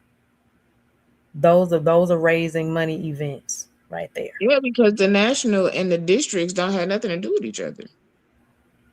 Well, so here's the thing. From my understanding, and Pastor Prim is probably not on here, but from my understanding, that like the convocations and the AIM and all of those things. Well, I'm not going to speak to AIM, but I think I'll speak to the convocations and things of that nature. They are raising funds that way, because the national church has a budget, because they have staff, just as well as these jurisdictions. They have budgets as well that they have to meet. So I'm thinking that that's what that is. Mark says, Sean, I know who you're talking about. He only got paid $600. Now I want to know who y'all talking about. Do I know who y'all talking about? It's a guy here in Detroit that sings that does praise and worship for a very popular church, and they were bringing someone in. Something happened with the flight; they couldn't get here, and he got a call at 6:00 that morning. The service started at 7:45, and there were 4 services, and yeah. He went and did all 4 services for 45 $600. 4 hours a piece for $600. Yes, ma'am. Yes, ma'am. And he also has projects out. So this was not just a person you just picked up off the. Yeah. I don't see how you get 600 from 10,000. No kind of way you look at it. That was like you just had that in your pocket and said, "I'm gonna give you this." Because if you already had 10,000 set aside in your budget, how could you give him 10,000? They said, "Ooh, you could have gave him 2,500." That's a doozy. You had a $10,000 budget. 600 is a Let slap. me ask you this. It is. Let me ask you this: the $10,000 person. Are they like a vet in the game? Like, are they signed to a record like a major record label? Like, yeah. Okay. But still, 600 from 10,000. I know. No, I know. I'm trying to make sense of it in my mind. I can't. You're I tried right. for a week. Okay, you tried to for a week. I tried. If it was a mediocre, if it was somebody who just, hey, you can come in, like, it wasn't like that. Like, you probably got the same worship experience that you would have gotten. Now, I'm going to say this, though. I'm going to have to push back now, because I just thought about something. The person who accepted the 600 did not negotiate. Now, he did say that. He said that was a mistake on his part. He should have asked. He just jumped what the accommodations for. And then we do that. We assume because a person is a person of their word, or a person is, or your pastor is, sympathetic, or your pastor will say, okay, well, you did come at the last minute, like you did Like none of that was incorporated. There was no food. There was no they had to drive their own car while everybody else got on the bus. Like it's more to just they woke up. 4 services. 4 services. They had to drive themselves. Drive their own car. No food. No food. Okay. The person that they called, tell me a little bit about them without giving They it away. use him frequently. Like he's under contract there. Okay. And this person is an artist. Yes. When they use him frequently, is this his normal rate of pay? I don't know what his normal rate of pay is. But this Sunday, it was, hey, we don't need you this Sunday because we have such and such. So, okay, I'm a sleep in. I'll be there, but I don't have to be at all of them. So I may go to my church and then hit one of yours just in support. But instead, I changed my whole schedule around. Got up out of my bed. Came and did your 4 services. No complaints. No half cutting, gave all 125%, did all of the things. If they offered him 600, that means that he's either making right at that or less. Because ain't no way.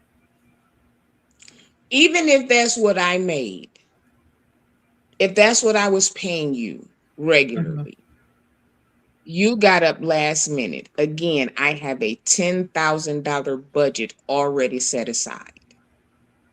No, I'm not going to give you 10. You talking right. But okay, let's do business here. If I can get you for the low, I'm gonna get you for the low. Yeah, but just because you can don't mean you should. Just because you can don't mean you should. But if we could save a buck or two, this is what I'm going to do. More than a buck or two. You saved 9,400. You saved a lot of bucks. You saved 9,400. Imagine me coming back to the finance department, the head of the finance department or the pastor, and saying, "Look what I've done.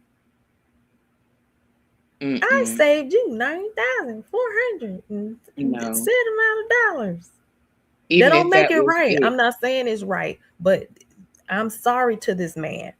Is this person's fault? Yeah. He'll never make that mistake again. I told him, I said, don't you ever. Never. I let him get it all out. I said, let me tell you something. I don't care how nice you have been. I don't care how many years it has been. Text me the name because now I'm trying to figure out who it is. Because I sent it to you. I seen you the story. He put it on Facebook. I sent it to you. Oh, he put it on Facebook. So then if he put it on Facebook, you can say a name. Oh, I don't mind. His name is Kevin Stewart. I wasn't hiding it. He's not hiding it. His name is Kevin Stewart Jr. Well, now we don't know who that is. But that don't make it right. That don't make it right. Yeah. Okay. That don't make it right. But it just shows that you have to, even in church, you can't automatically assume that people are going to do business right or do business a different type of way, because you got to do the same thing you would do with your 9 to 5. Because that's your business. Yeah, I would have gave it by, like you said, about 2,500 at least. Something. Your budget was already done. But that says to me, when he's on contract and he's saying sometimes, does he lead or is he on the team? No, he's lead. Okay. And when he's on contract and he leads, does he do all the locations or just one? Oh, what we doing? What we talking about here? Okay. You can't blame the church now. No, you can, because morally. No. Morally. If I Their call business. you last minute, that's just like at your regular job. If you work overtime, you getting time and a half. But if I've been paying you 500, you've been doing this, let's say, for 500. I'm not gonna, you've been accepting 500. But I was I'm off not today. gonna jump you from 500 Mm-mm. to 10 to 9,000. I was off today. You could have gave me more than what I was regularly getting. And they did. They said we're gonna add an extra 100 on to that. I'm not doing that. We got 600 for you. Because you have lowballed yourself because you didn't know your worth. Yeah, It's not our like I fault. told him, I said, you assumed because they had the $10,000 budget that they were going to give more. Don't ever do that. Don't ever do Okay. that. If they call you, if anybody, well, he's not going back there, but if anybody calls you last minute again, you need to have your price already made. And that's on period. And then Jesse said he's Kiara Shear's background singer. So it's like, you're a professional. You do this professionally. Like, no, don't let them people play together. That's not their fault. That's his. But I'm guilty of it too, because I feel like effective immediately. Then if they don't like your number, then yeah, because like the concert that I flew in town to do, the money that they gave me, I said, this wasn't even one of the plane tickets. Like, what are y'all, what y'all doing? They was like, oh, we overpaid you. Who? Wait for it. Gotta give it to you. Because I'm not. I'm gonna be honest with you. I don't know. Let me not say that.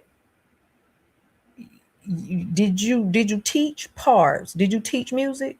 Or did you just come in and direct? No, I was at rehearsals. I flew in for rehearsals and everything. Yes. Okay.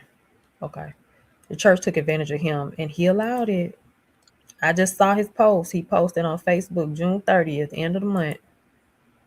SoCal trying to say that man just needed his rent. So, but I'm sure 600 was not his rent. I can promise you that. I don't care what it is I needed. I got up out my bed.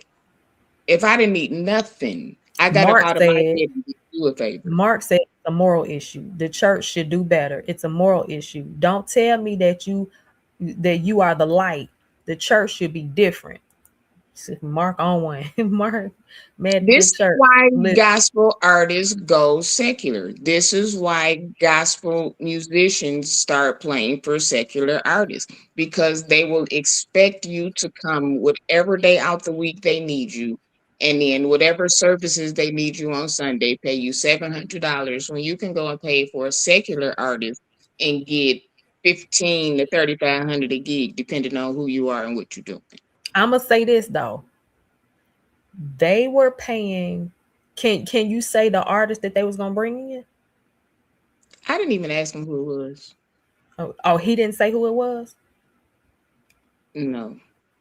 Okay. I'm gonna say this. It might have been Fortune or somebody.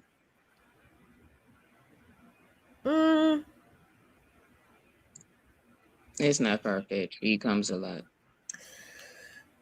What was I gonna say? I forgot what I was gonna say. Never mind. But know your worth, people. Yeah. Know your worth, but by the same token, make sure that worth, make sure your value is comparable. So in other words, I know that you may feel like you worth 10,000 or more. But if you're not on demand, that's what I was gonna say. They was gonna pay the 10,000 because whoever it was that was coming in is in demand. Make sure that you're in demand for what you're asking for. Not even in demand, I still can't get 600 from 10,000. I don't care what you can be a B+. I'm not saying that that's right. We don't have to beat that dead horse. I'm not saying that that's right. No, should at least 2,500. anywhere between 15 to 2,500 at least. But But see, then sometimes too, as people, we have Mhm. to, things have to happen for us to say, okay, now Yeah. I have to move this way. Because if somebody ever asks me to fly in again, we're going to have a conversation before I take my first flight.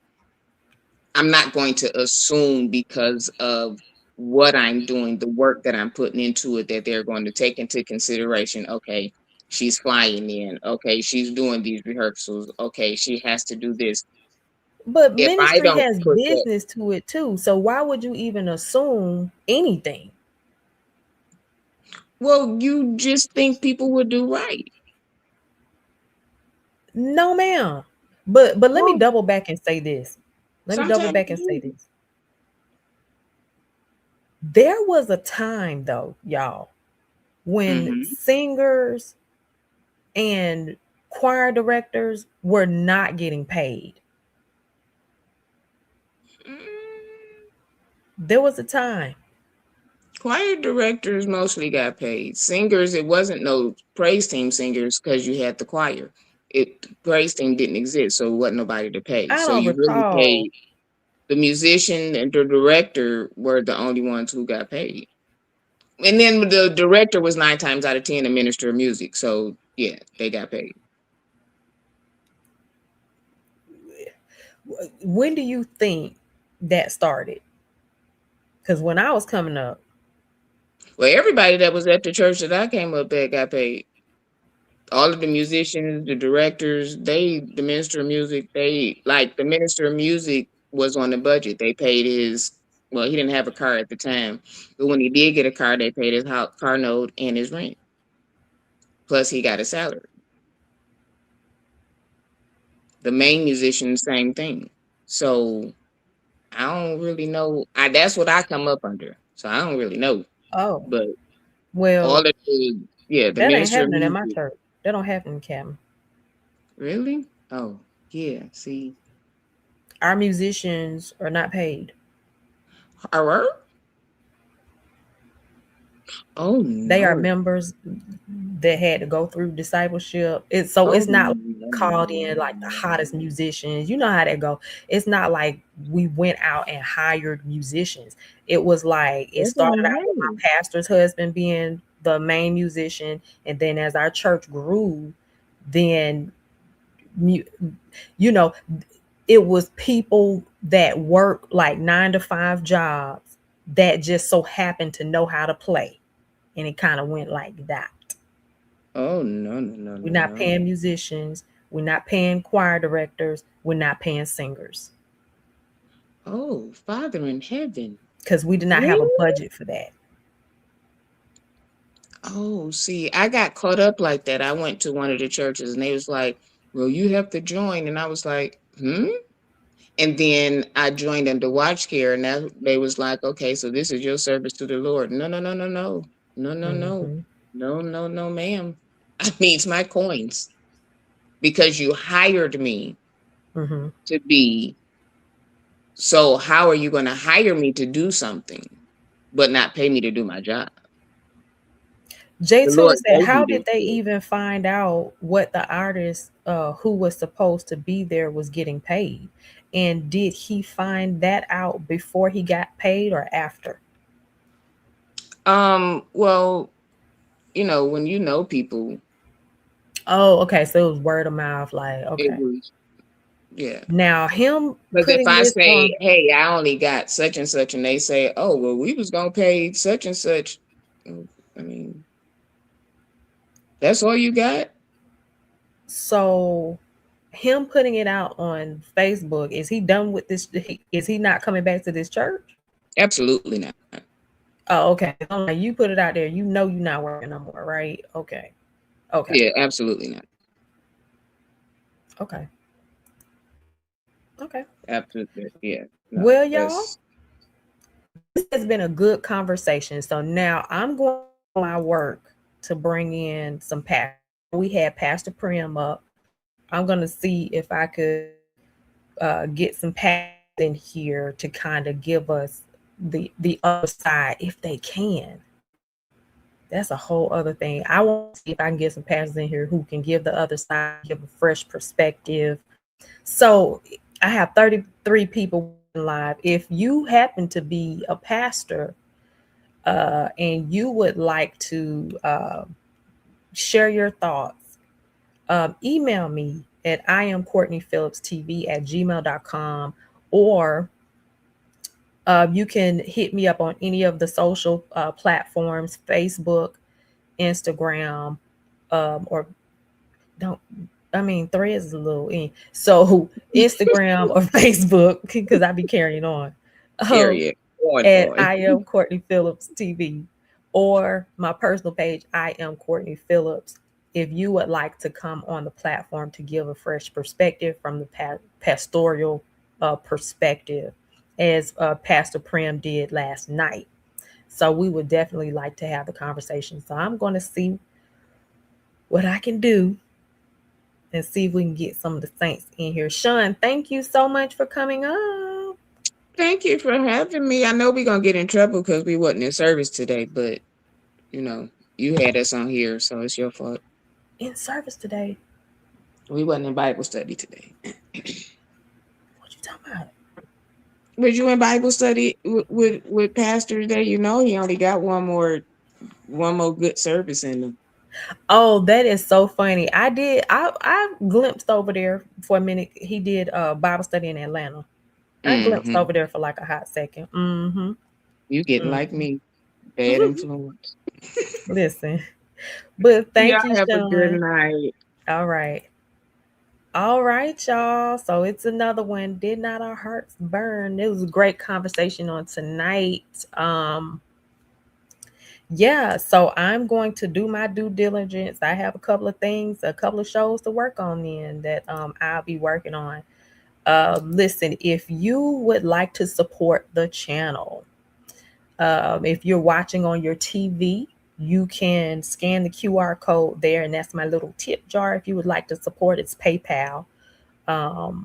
If you would like to support the channel, there's that. So you can scan that QR code there. I just want to try a little something different. If you're on your phone, I don't know how else you would do that there, but that's PayPal. I want to give that a try because I know that some people are sensitive about their information as it pertains to Zelle and things of that nature. I still accept Zelle as I am Courtney Phillips TV @gmail.com if you would like to give that way, but I want to give this PayPal a try. So if you would like to, if you're watching the replay and if you would like to support the channel as well, that's one way to do it. You can also like, comment, subscribe, and share. Okay, let's keep building this platform together, and so that we can keep having such amazing dialogue as we've been having, and that I can build and develop this platform. Jay Tudor said I was late, so I'm about to hit the replay button. Thank you so much, Jay Tudor. I appreciate that. So yeah, so that is it, you guys. We have had another amazing show. This is day 12 of the challenge. If you haven't joined us on the challenge, please feel free. This is a 31-day challenge actually for myself. And, you know, if you're part of the community and you would like to, there are some members of the community that's also chiming in on this challenge as well. And they are doing things like no sugar, no carbs for 31 days. They're working out in the gym, moving their body, walking outside, you know, whatever they're doing positive reinforcement as far as thinking, as far as their space. We are removing the distractions so that we can work on those things that maybe we have not done, and as well as working on ourselves to become our best self yet. Okay. So join us.